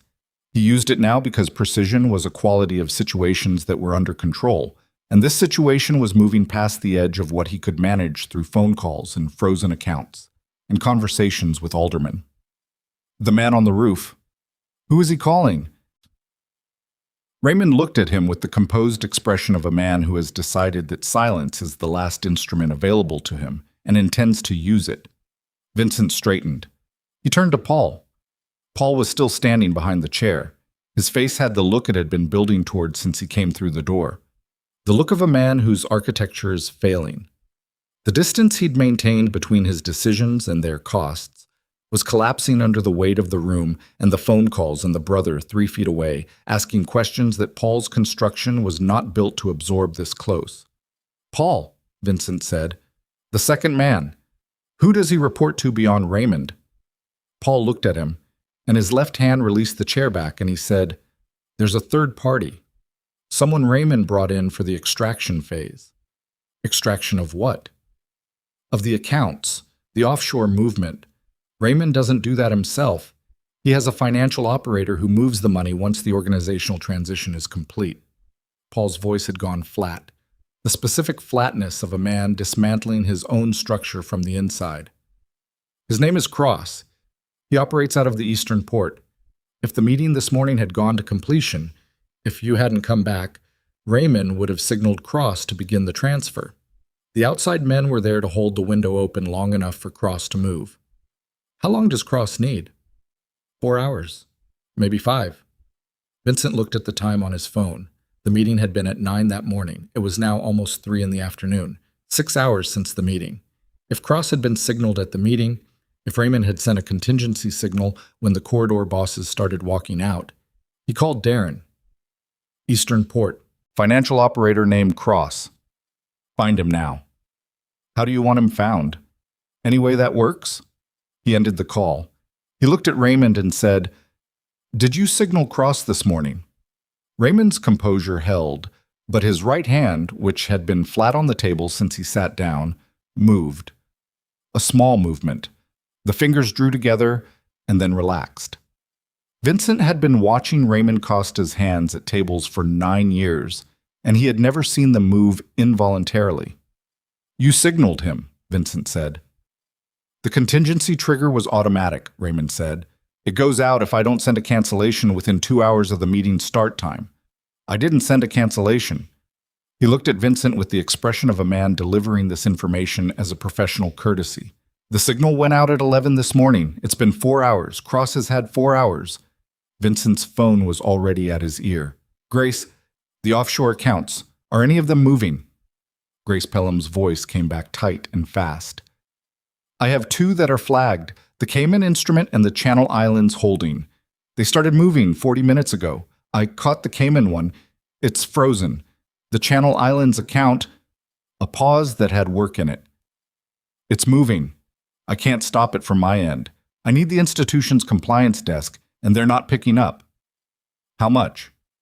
"The Channel Islands account holds $4.2 million in operational reserve. It's been routing in increments to avoid the transaction flags. If they've had 4 hours..." Another pause. "Vincent, if they've had 4 hours, most of it is already moved." He lowered the phone. He stood in the conference room of the harbor office with Raymond Costa's composed face in front of him and his brothers collapsing one to the right and the harbor through the windows doing its indifferent industry below. And he felt the thing he'd been managing press all the way through. $4.2 million in operational reserve. The emergency capital. The fund that existed specifically to maintain organizational function through disruptions, legal pressure, personnel losses, territory challenges. Without it, 6 months of operations became 3 months. 3 months became a window. A window became exactly the kind of vulnerability that turns a correction into a war. Raymond had known about the fund because Raymond had helped build it. Of course he had. Vincent put the phone back to his ear. "Grace, the Channel Islands account. Whatever is left in it, freeze it. I don't care what it takes. Call Vickers. Call the institution's board if you have to. And call me the moment you have a number on what moved." He ended the call. He put the phone in his pocket. He looked at Raymond Costa and breathed for 3 seconds, slow and even, the way he had learned to breathe 20 years ago when he first understood that the men who survived the longest in this work were not the men with the fastest reactions, but the men with the most durable composure. Then he walked out of the conference room and into the hallway and leaned against the wall and pressed the heel of his hand against his left eye and stayed there for 20 seconds. This was the arithmetic Raymond had done. This was the calculation. Remove Elena as leverage. Remove Vincent's capacity to think clearly. Move the corridor structure. Move the accounts. By the time Vincent understood the shape of it, the shape would already be fixed. It was a good plan. It was a plan built by a man who knew him and had used that knowledge with absolute precision. It had almost worked. It had come within a fire window and a sleeping woman and an open latch of working completely. He straightened. He went back in. The call from Darren came at 4:17. Vincent was standing at the window when his phone buzzed. He picked up. "Cross," Darren said. "Eastern Port. We have him." "And?" "He's cooperative. He had 2.8 million moved before Grace's freeze hit. The remaining 1.4 is still in the Channel Islands account." 2.8 million gone. 1.4 recovered. Of the 4.2, Vincent was getting back a third. "Cross," Vincent said. "He'll give us the destination accounts." "Already giving them. He's very cooperative." A pause with texture in it. "He was not expecting to be found this fast." "Good. Document everything. Destination accounts, transfer timestamps, authorization chain, all of it." He looked at Raymond. "I want a paper record that shows every step from Raymond's authorization to Cross's execution." "You're building a case," Darren said. "I'm building several things at once." He ended the call. He turned back to the room. He looked at his brother. He'd been looking at his brother periodically throughout the afternoon. Quick assessments, the way you check a structural element that you're not sure is still load-bearing. And each time Paul looked slightly more like a man who had been standing too long in a weight he hadn't correctly estimated. Paul, he said, sit down. Paul sat. You're going to cooperate with everything that happens in the next 48 hours. You understand that? Paul looked at the table. Yes. You're going to give Darren the full timeline. Your contacts, your communications with Raymond, everything involving Serena Marsh, everything involving Cross, all of it. And then we talk about what comes after, not now. Paul looked up at him. His eyes had the particular quality of eyes that have been holding something too long, reddened at the edges, slightly unfocused, the look of a man who has been running a calculation for 8 months and has just been shown that the calculation was wrong. I didn't want her to die, Paul said. Vincent said nothing. I want you to know that. I know what you want me to know, Vincent said. What I know is that she almost did. Paul's jaw tightened and then released. He looked back at the table. The stairwell door opened at 4:31. It was Teo Garza, and behind him Lenny Cass. And behind Lenny, 2 men Vincent recognized as Lenny's operational people. They came into the hallway, and Teo looked at Vincent with the expression of a man who has been in the city all day, waiting for the direction to become clear, and is relieved to have it. What do you need? Teo said. The second outside man, Vincent said. He's on the roof or he's gone. I need to know which. Teo looked at one of Lenny's men, who went immediately to the stairwell. Teo came into the conference room and took in the room. Raymond, Paul, Folletti in the corner. And his expression didn't change, but his posture adjusted slightly, the way a man's posture adjusts when he's walked into a room and confirmed what he expected to find there. Raymond, Teo said, not a greeting, an identification. Raymond looked at him. Teo, you used my employer's name this morning in a room I walked into in good faith, Teo said. I want you to know I'll remember that. I'll note your objection, Raymond said. Teo looked at Vincent. What's the position? Raymond is contained. His financial operator has been found and is cooperating. We've recovered partial funds. The 3 corridor bosses who stayed in his meeting this morning need to be contacted individually before end of day. Vincent moved to the window. Lenny held. I need to know about the Harmons.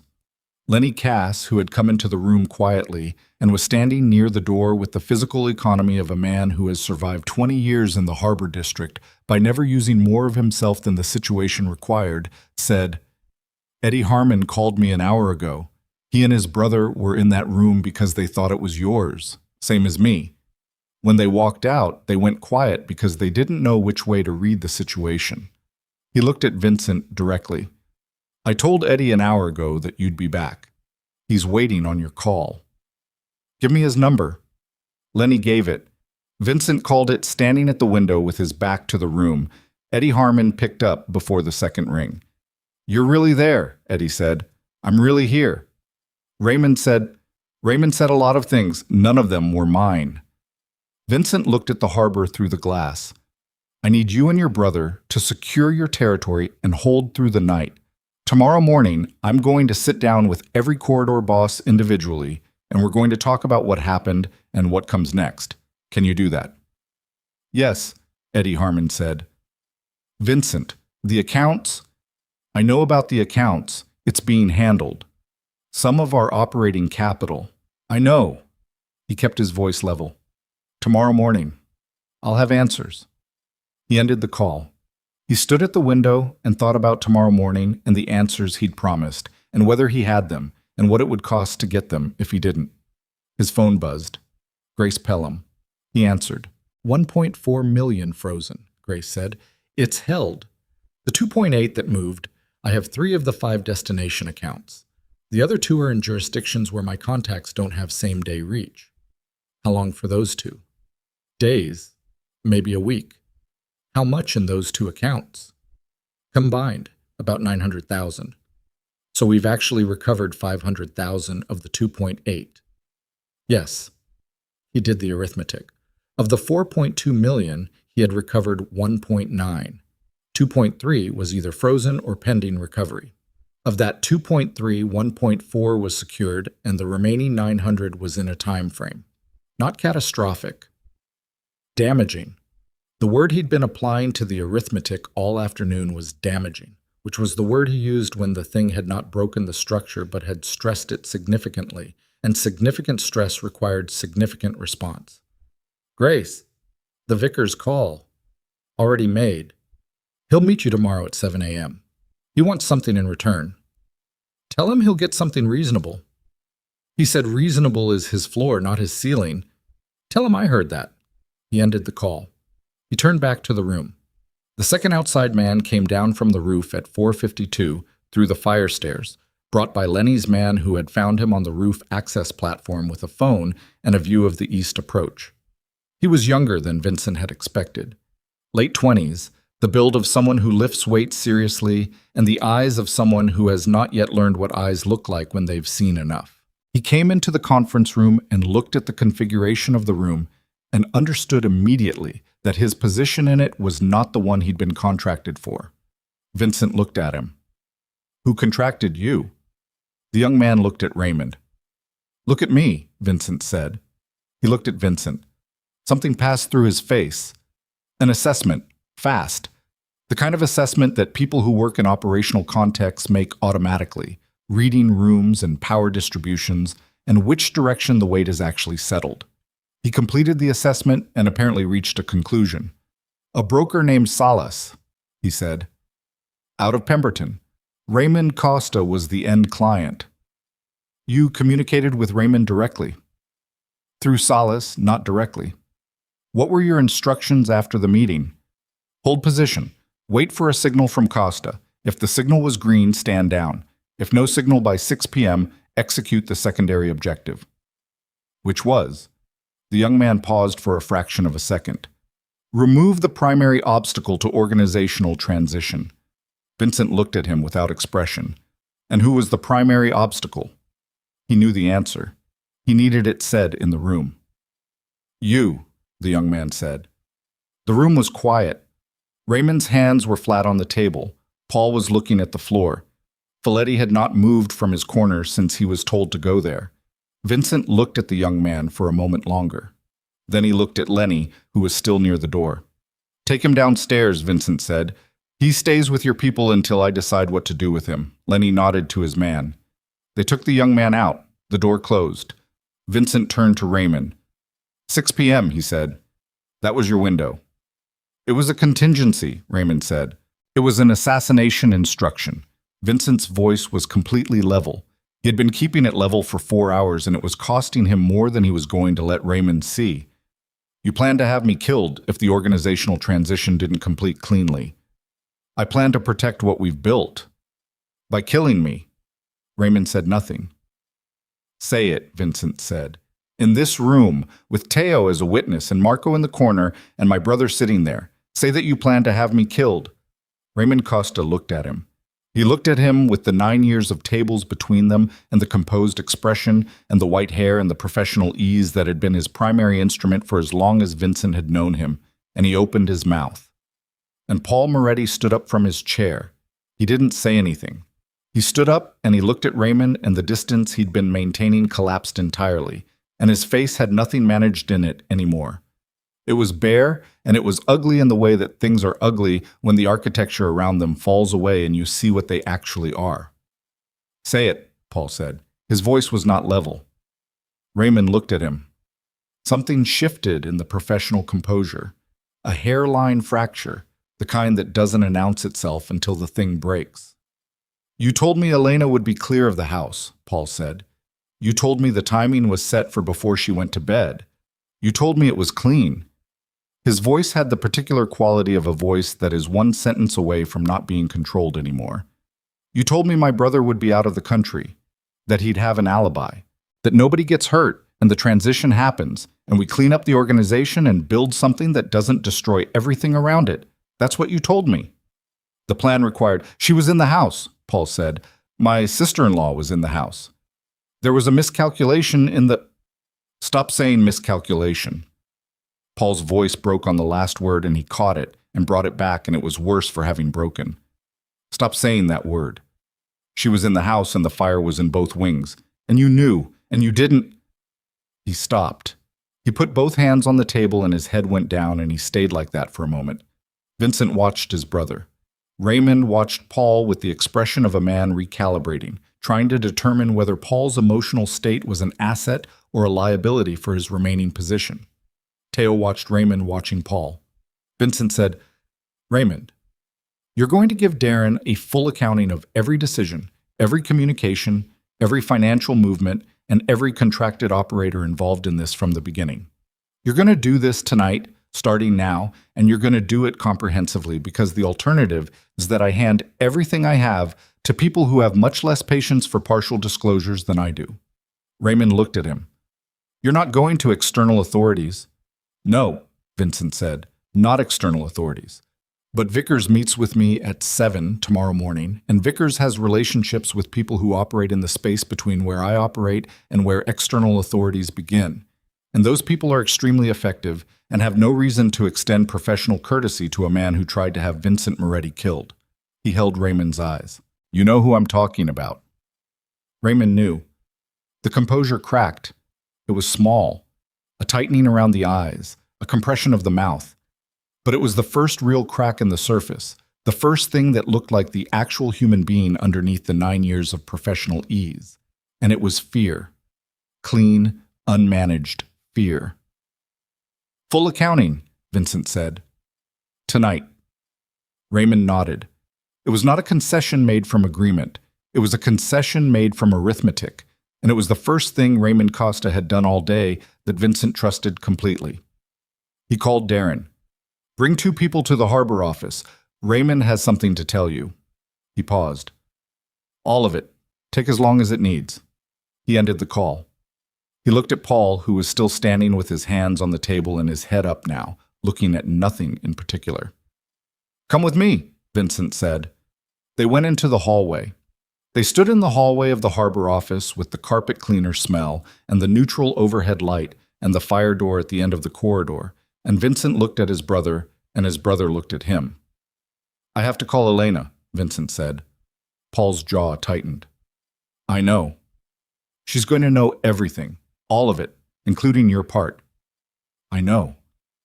And whatever I decide about how to handle what you did, that's going to be a decision I make after I've talked to her, not before." Paul nodded. His eyes were dry, but only because he was working at it. "Vincent?" His voice was low. I know what you wanted," Vincent said. "I know you wanted out of a family business that was going to consume everything eventually. I know you looked at what I built and saw something that was going to cost more than it would ever produce." He paused. "You weren't wrong about that part." Paul looked at him. "You were wrong about the method," Vincent said. "You were catastrophically wrong about the method. But the thing you were looking at, you weren't wrong about what it was." The fire door at the end of the corridor was metal and old and had a thin line of light under it where the outside air came through. Vincent looked at it. Beyond it was the stairwell, and beyond the stairwell was the harbor, and beyond the harbor was the city, and beyond the city was wherever Elena Voss was sitting right now with Darren's people and a plant on her lap and 3 months of a rebuilt life that had been disrupted again by the machinery of the old one. He picked up his phone. He dialed her number down. The new number, the Harwick number that Darren had given him, the number of the phone she'd bought under the new name. She answered on the 3rd ring. "Vincent, are you safe?" "Yes, Darren's people are—" A pause. "Yes, I'm safe." Her voice was level, the level that cost. "Tell me what happened." He told her. He stood in the hallway of the harbor office, and he told her all of it. From Raymond's contingency signal to cross in the eastern port, to the second outside man on the roof and the 6 p.m. window, and what it had meant. He told her about Serena Marsh and the attorney chain and the email attachment that had confirmed her location 6 weeks ago. He told her about Paul. He told her about Paul, and there was silence on the line. "Paul," she said. "Yes." Another silence, not the silence of someone who had nothing to say. The other kind. "How much did he know?" she said. "He knew enough." Vincent kept his voice even. He didn't know the full picture. Raymond managed his information the same way Raymond managed everything, giving each piece only what it needed to know to serve the function. He paused. "That doesn't change what he participated in." "No," Elena said. "It doesn't." I know. Vincent. Her voice had something in it now that was not anger and not grief, and was instead the quality of a person who has been moving through a series of revelations for the last 6 hours and has arrived at the one that changes the shape of all the others. I need to ask you something. Ask? When this is over, whatever that means, whenever that is, what are you going to do with the organization? He looked at the fire door, at the line of light at the bottom. I don't know yet, he said. That's the most honest thing you've said to me in 3 years, Elena said. He absorbed that.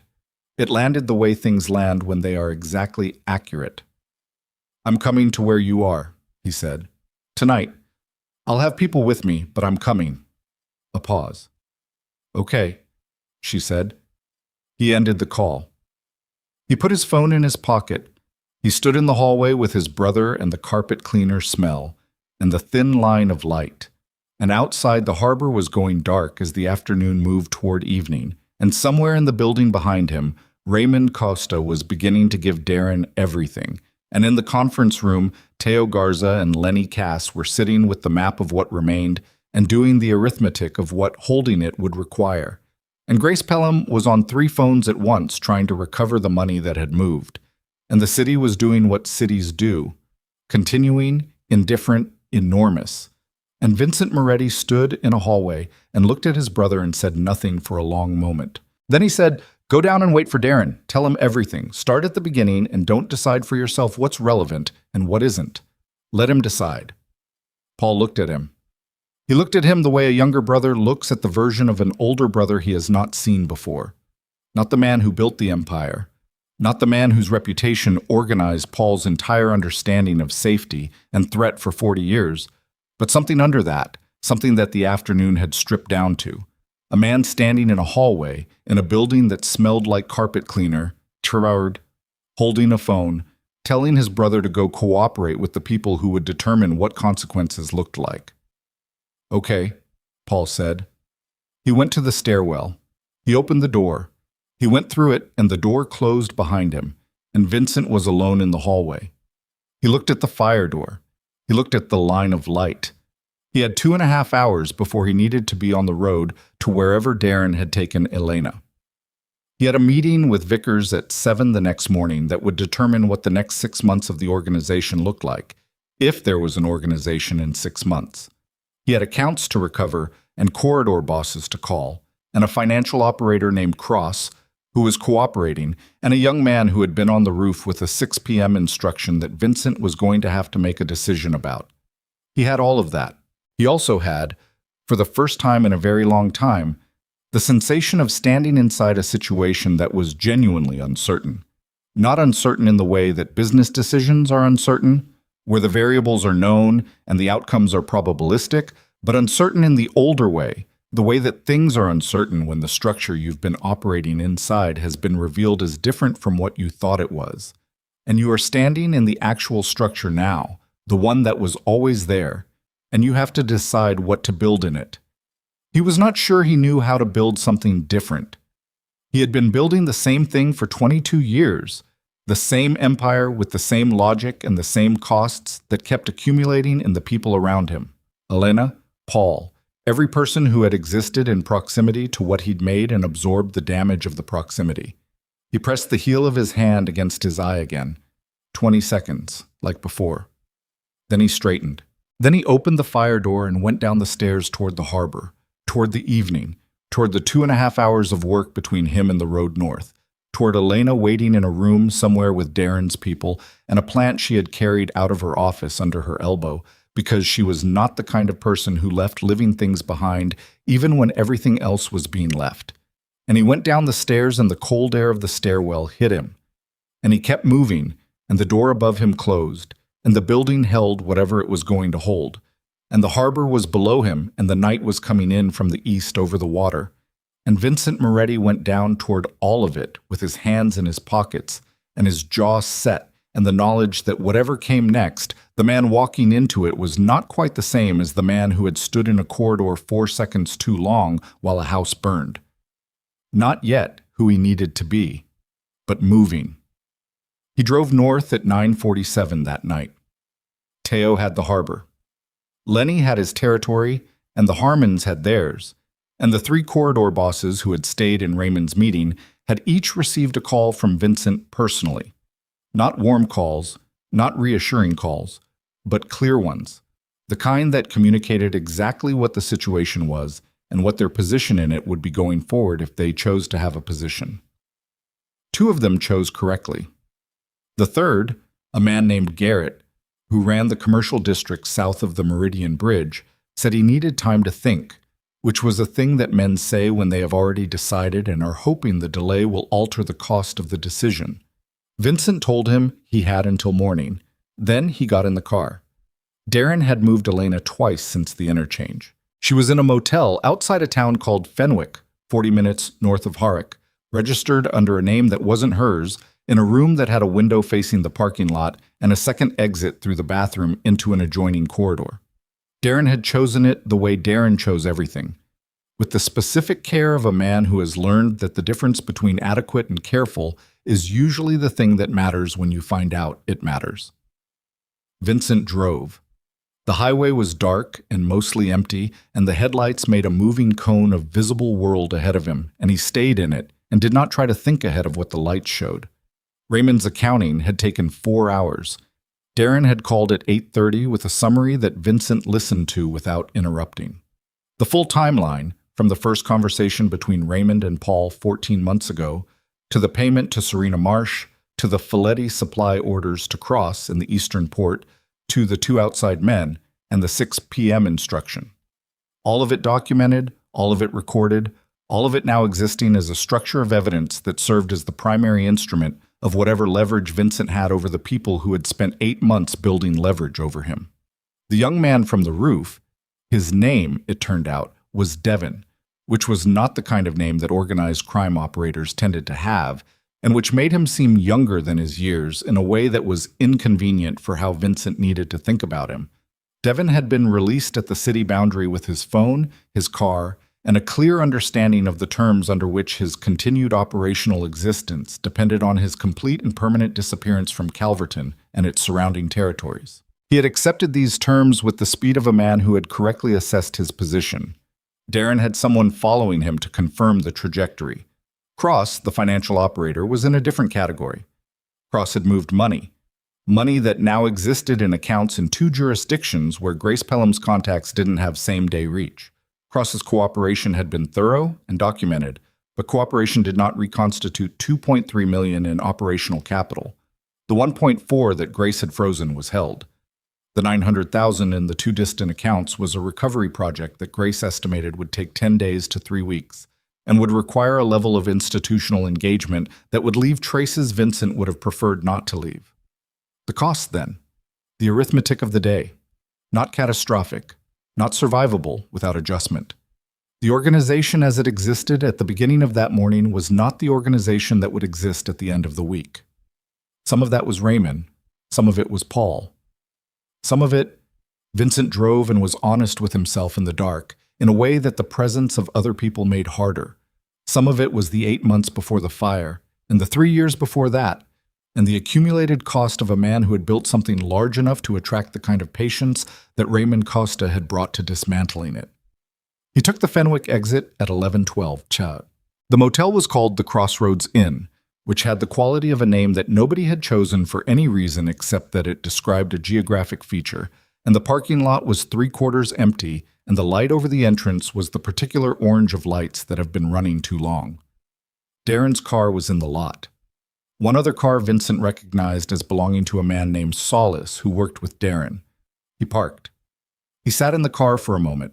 Not the 11 minutes of the morning, not the deliberation of a man afraid of a door, but something shorter and different.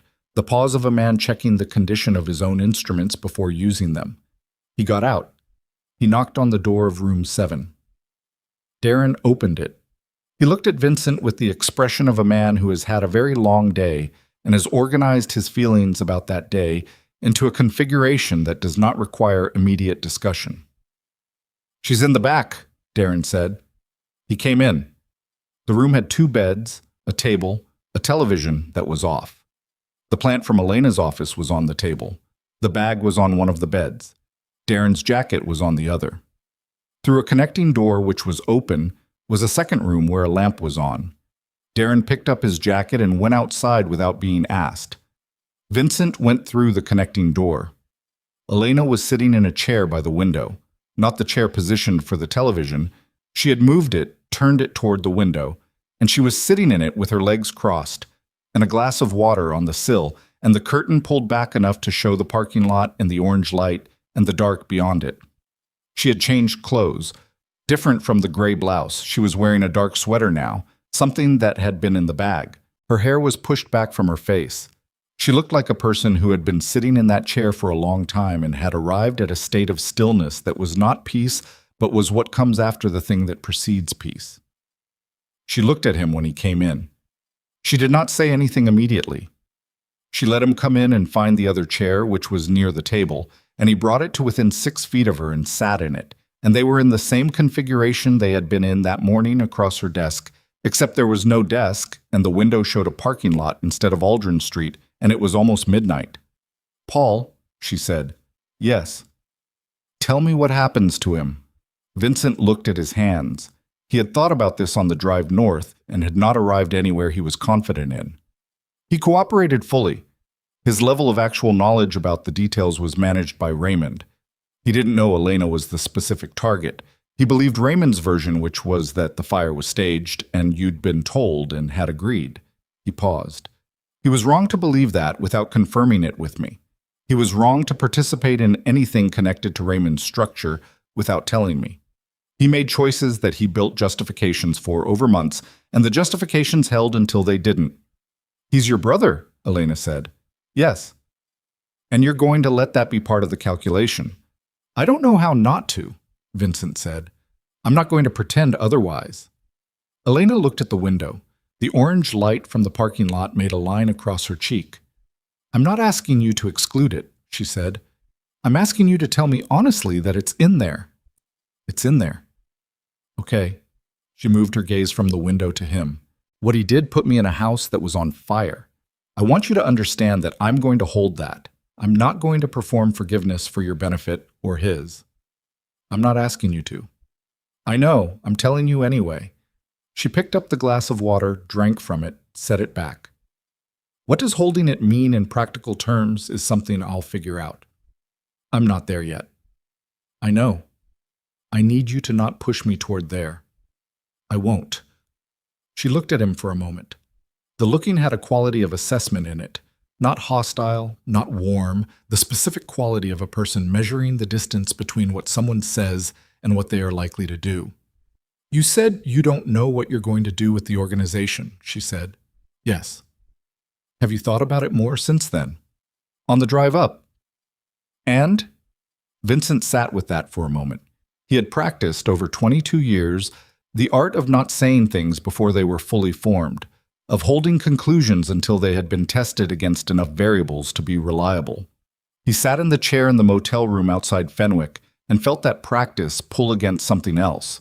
The understanding, arriving in him slowly over the last several hours, that the precision he had cultivated as his primary professional tool had become, in the context of his personal life, a form of withholding. That the same discipline that made him effective had made him, over time, inaccessible in ways that had created the conditions for everything that followed. "I can hold the organization," he said.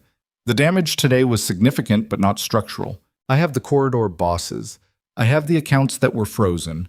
I have a meeting with Vickers tomorrow morning that will give me the political cover I need to handle Raymond and Cross through channels that don't expose everything publicly. I can hold it." He looked at her. "But holding it means continuing to be the thing that held it. And I've been looking at what that thing is today, from the outside, with different eyes than I usually have." "What do you see?" "I see something that produces the conditions for what Raymond did. Not because Raymond is a product of the organization necessarily, but because the organization creates a structure where a person with Raymond's patience and Raymond's particular kind of ambition can operate inside it for 9 years without being seen. Because the thing I built required me to trust people at a level that didn't leave room for the kind of scrutiny that would have caught this earlier." He stopped. I see something that almost killed you, and would have, without a window latch. Elena was quiet. I'm not making a decision tonight, Vincent said. I need the meeting with Vickers. I need to know what the recovery on the accounts looks like. I need to talk to Grace about the legal exposure from Raymond's documented activities. He looked at his hands again. But I think you should know that the answer to your question is not the same as it would have been a year ago, or even this morning. Elena looked at him for a long time. The lamp made the room amber and the window made it orange, and she sat in the chair she had moved to face the parking lot, and she looked at him with the particular quality of looking that is not judgment and not mercy, but something that has those two things as its parents and is different from both. I'm not coming back to Calverton, she said. I know. Not because of today. Because of the thing that was already true before the fire, before Raymond, before any of this. She set the glass down. I built something in Harwick in 3 months, a real thing, with my own name on it, or close enough, and I'm going back to finish it. The business, the life.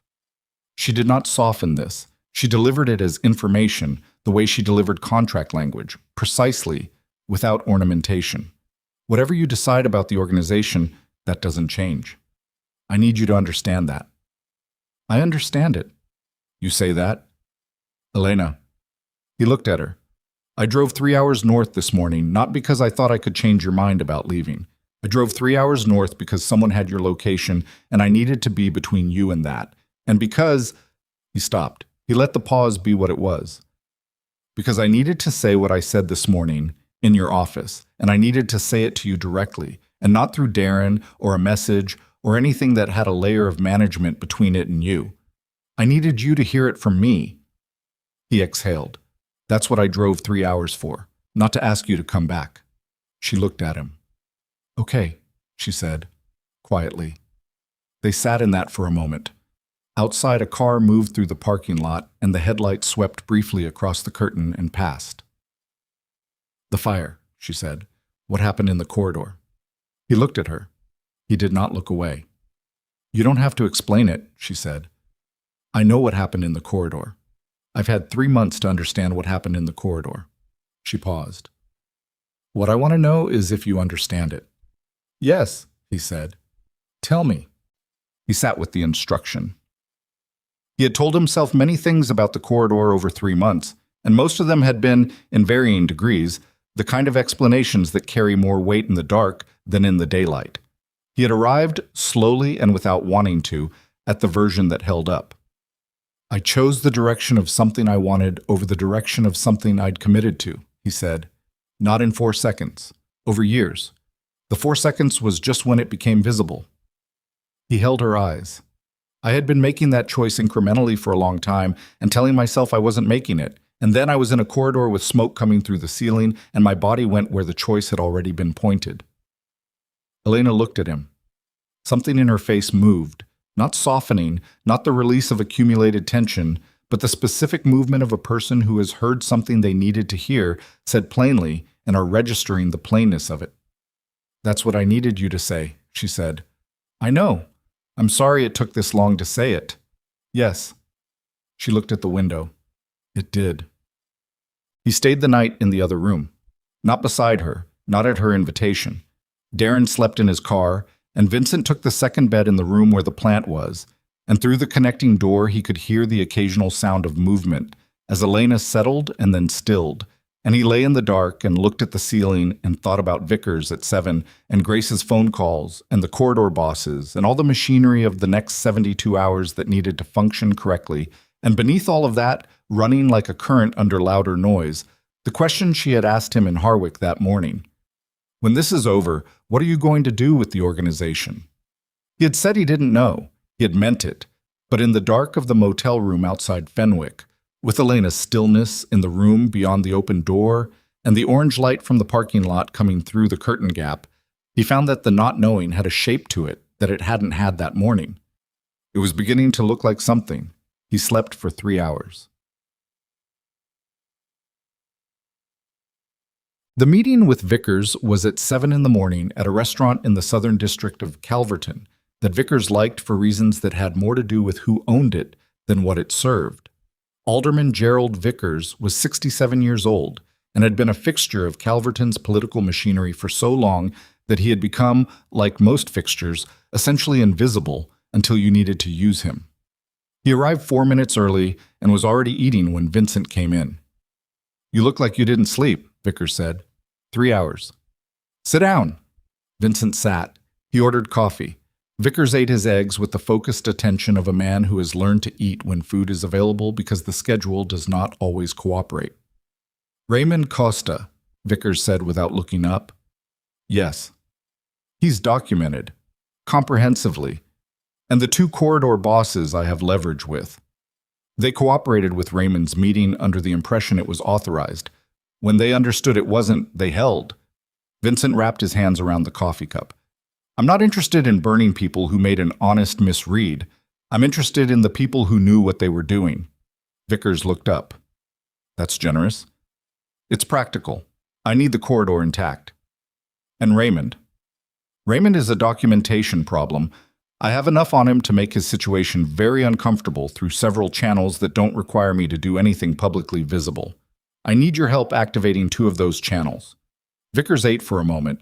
He had the manner of a man who processes information best while doing something else, eating, walking, looking at something other than the person he's talking to.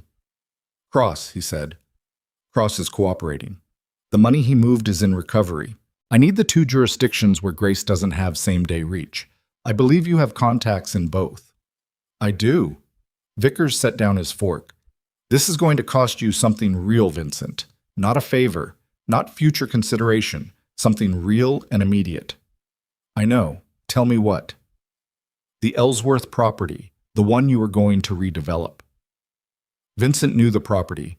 14 acres on the eastern approach, purchased 3 years ago, sitting in a holding company while the development plans were finalized. It was worth something in the range of $6 million at current valuations. "Done," Vincent said. Vickers looked at him. He had the expression of a man who had expected negotiation and had received compliance and was recalibrating. Just like that. "I don't have time to negotiate," Vincent said. "I have 2 corridor bosses to meet before noon and a legal review with Grace at 2, and I need the jurisdictional contacts today. Not this week. Today." Vickers picked up his fork again. "I'll make the calls before 9. "Thank you." "Don't thank me. We're doing business." Vincent drank his coffee. Outside the restaurant, the early morning Calverton traffic was building, the particular density of a city waking up, and through the window the street looked like every other morning on that street, which was the thing about cities. They contained enormous private disasters and continued their surface operations without visible interruption, and the continuity was sometimes a comfort and sometimes the most brutal thing about them. The meeting with Garrett, the corridor boss who had said he needed time to think, was at 10. Garrett came to the harbor office and sat across from Vincent and looked like a man who had spent the night inside a calculation and had emerged from it exhausted but resolved. "I knew it wasn't right," Garrett said. "The meeting. I knew something was off." "But you stayed." Garrett's jaw moved. "The 2 men Raymond had in the room. I didn't know them. I didn't know what they were there for. I stayed because leaving felt like a declaration, and I didn't have enough information to know what I was declaring. And now you have more information." "Yes." "And?" Garrett looked at him. He was 53, had been running the commercial district for 8 years, and had the particular quality of men who have operated for a long time in environments where the cost of a wrong read is not abstract. He was careful, and careful men sometimes do things that look like disloyalty and are actually the application of care to an ambiguous situation. "I'm here," Garrett said. "That's my declaration." Vincent looked at him for a moment, then he nodded. "Don't make me do this twice," Vincent said. "No," Garrett said. "You won't."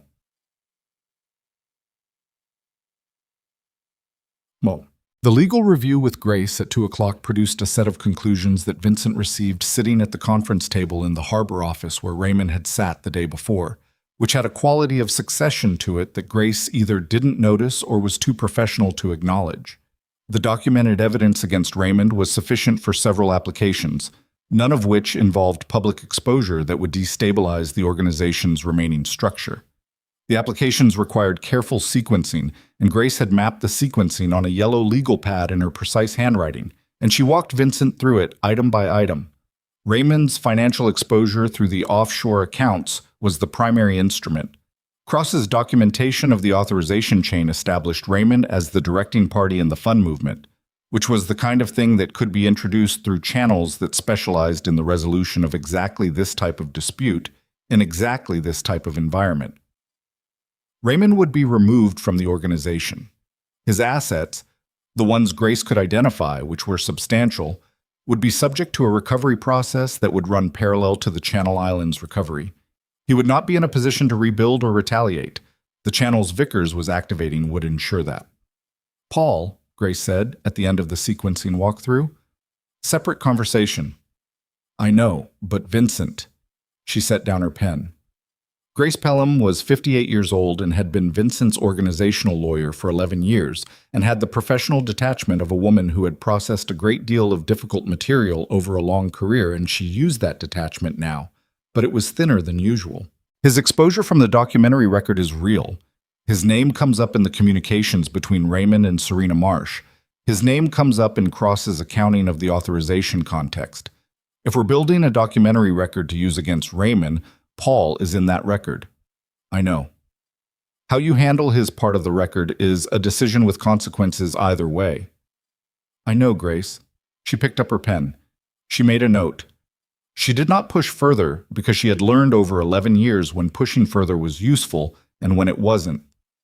Timeline, she said, and returned to the sequencing. Quiet. He went to Paul's house at 7 that evening. The house was in the southern suburbs and had a lawn and a driveway and a basketball hoop that his older daughter had stopped using 3 years ago, but that nobody had taken down, and it was the most ordinary house Vincent had ever spent time in, which was part of why Paul had chosen it. Paul's wife, Diane, opened the door. She was a composed woman who had built a long marriage on the quality of not asking questions that she knew the answers to and not providing information that hadn't been requested. And she looked at Vincent on her doorstep with the expression of a woman who had known this visit was coming since at least the previous evening and had decided how she was going to receive it. He's in the back, she said. She let him in and did not follow him through. Paul was in the kitchen. He had a glass on the table and his hands around it, but the glass was empty. He looked up when Vincent came in and then looked at the glass and then back up. Sit down, Vincent said. Paul sat. Vincent sat across from him. The kitchen had the specific warmth of kitchens that are actually used, a dish rack with things in it, a child's drawing held to the refrigerator with a magnet, the smell of whatever had been cooked for dinner. I talked to Grace today, Vincent said. Your name is in the record. Paul said nothing. The way I handle your part of the record is a decision I have to make. Vincent looked at him. I've been making it all day. And you're going to separate from the construction company, formally. The company continues, because your people keep their jobs, your contracts run, but you're not the owner of record and you're not involved operationally.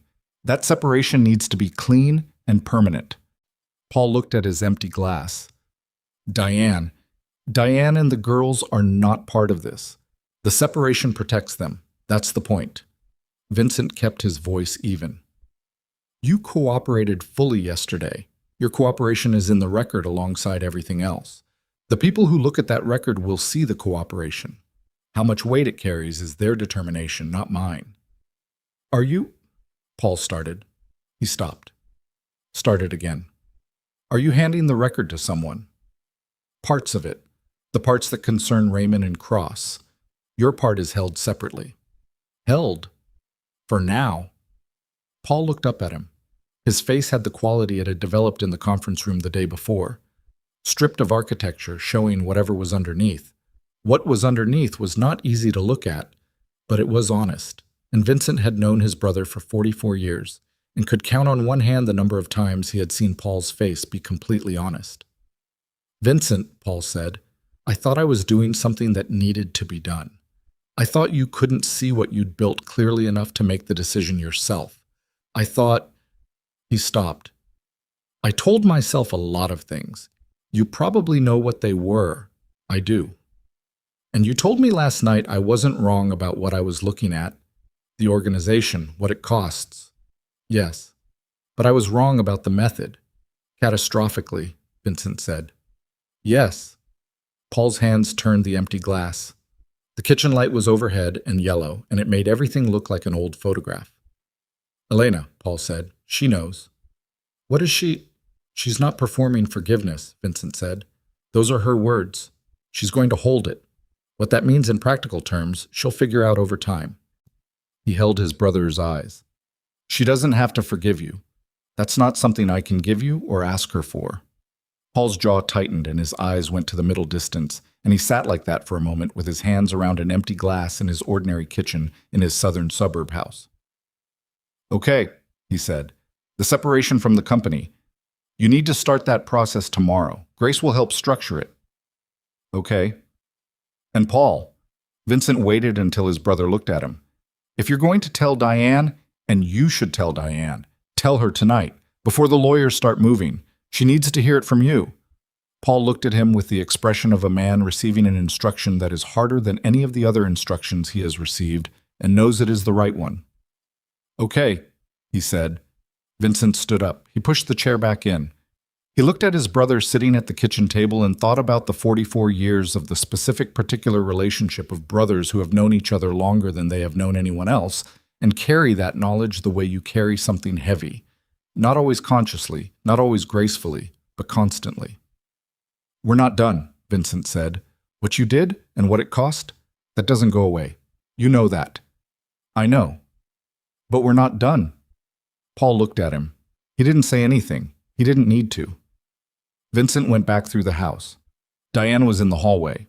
She had the look of a woman who has been managing the knowledge of something for a long time and is now in the final stage of that management, the stage where the thing comes into the open and the managing becomes a different kind of work. Is he okay? She said. He's going to tell you tonight, Vincent said. Let him. She looked at him. She nodded. She opened the door and he went out into the southern suburb evening, which was quiet and dark and smelled like cut grass from somewhere nearby, and he went to his car and sat in it for a moment. The basketball hoop was in his headlights. The net had a small tear in it that hadn't been there the last time he'd visited, which might have been a year ago, might have been longer. He started the car and drove. He called Elena from the road. She picked up on the second ring. You're still in Fenwick? He said. Until tomorrow. I'm driving back to Harwick in the morning. A pause. I want to see if the office is... I want to see what the situation is. It should be clear, but I'll have Darren confirm before you go in. Okay. Elena. He kept his eyes on the road. I met with Vickers this morning. The legal review was this afternoon. I have a picture of what the next 6 months look like if I hold the organization. And I've been thinking about what you asked, what I'm going to do with it. She was quiet. I'm not going to hold it, he said. He said it and it settled, the way decisions settle when you say them out loud for the first time, and the saying confirms that the deciding is already done. Vincent, not because of what happened, not because of Raymond or Paul or the accounts. Those are manageable. I could hold it through all of that. He drove through a dark stretch of highway between two towns. Because of what you said this morning, the most honest thing I've said to you in 3 years, and because I've been looking at the answer to your question, what it actually means to hold it, what it requires, what it produces, and the answer isn't one I can make peace with anymore. The line was quiet for a moment. What does unwinding it look like? She said. Not a protest, a practical question. Slow, careful. The legitimate assets convert. There are more of them than people think. The operational parts get separated out, and the people who built them get the opportunity to take them where they take them without my involvement. It takes time, probably 2 years. He paused. Grace can structure it. Vickers gives me the political cover to do it without it becoming a vacuum that invites chaos. I've thought about this part. It's doable. And you. And I figure out what I am when I'm not that. He said it plainly. I don't know the answer yet. I'm not going to pretend I do. Another quiet. Longer. He drove and she sat in a motel room outside Fenwick with a plant on the table and her rebuilt life waiting for her 40 minutes south, and the line between them held whatever it held. That's the second honest thing, she said. I'm working on it. She exhaled. It was a quiet sound and he heard it clearly. Okay, she said. Okay. Vincent. Her voice had something different in it now, not warmth exactly. Not the warmth of the early years, the waterfront, and the 40 minutes. That was not recoverable, and both of them knew it. Something more functional than warmth and more durable. The quality of two people who have been through a fire, literal this time, and have arrived on the other side of it as different configurations of themselves, and are looking at those configurations with clear eyes. I'm not making any decisions about us tonight, or this month, or possibly for a long time. I know. But I'm also not closing the door. He held that. He let it be what it was without moving toward it faster than it was moving. I'm not asking you to, he said. Good. A pause. Drive safe. Good night, Elena. She ended the call. He drove. Matt. The harbor was visible for the last 20 minutes of the drive into Calverton. The bridge lights threw their lines across the water, and the city stacked itself against the dark sky in its particular shape, the shape he had known for 22 years, the shape he had organized his life inside of, and which had organized itself, in turn, around the fact of him. He was going to change the shape of it. Not all at once, and not without cost, and not in any way that would look clean from the outside, but he was going to change it. He parked at the harbor office. He got out. He stood for a moment at the water's edge, which was cold and black and moving the way water moves when it doesn't know it's being observed. Without performance, without direction, just the continuous motion of a thing that is alive in the way that things are alive when they're not thinking about it. He had stood at water like this for 22 years and understood it as the border of his territory, the edge of what he owned. He stood at it now and understood it differently. As a thing that was there before him and would be there after, that did not belong to him or to anyone, that had its own direction and its own reasons, and that he had been looking at all this time without seeing it. He stood there for a while. Then he went inside and picked up the phone and started making the calls that would begin the long, unglamorous, necessary work of becoming something else. The harbor moved outside the window. The city held its shape for one more night, and Vincent Moretti sat at a desk that had held 22 years of decisions and made the first one that was not about building or defending or holding. The plan on the motel table in Fenwick was still alive. He thought about that. He made his calls.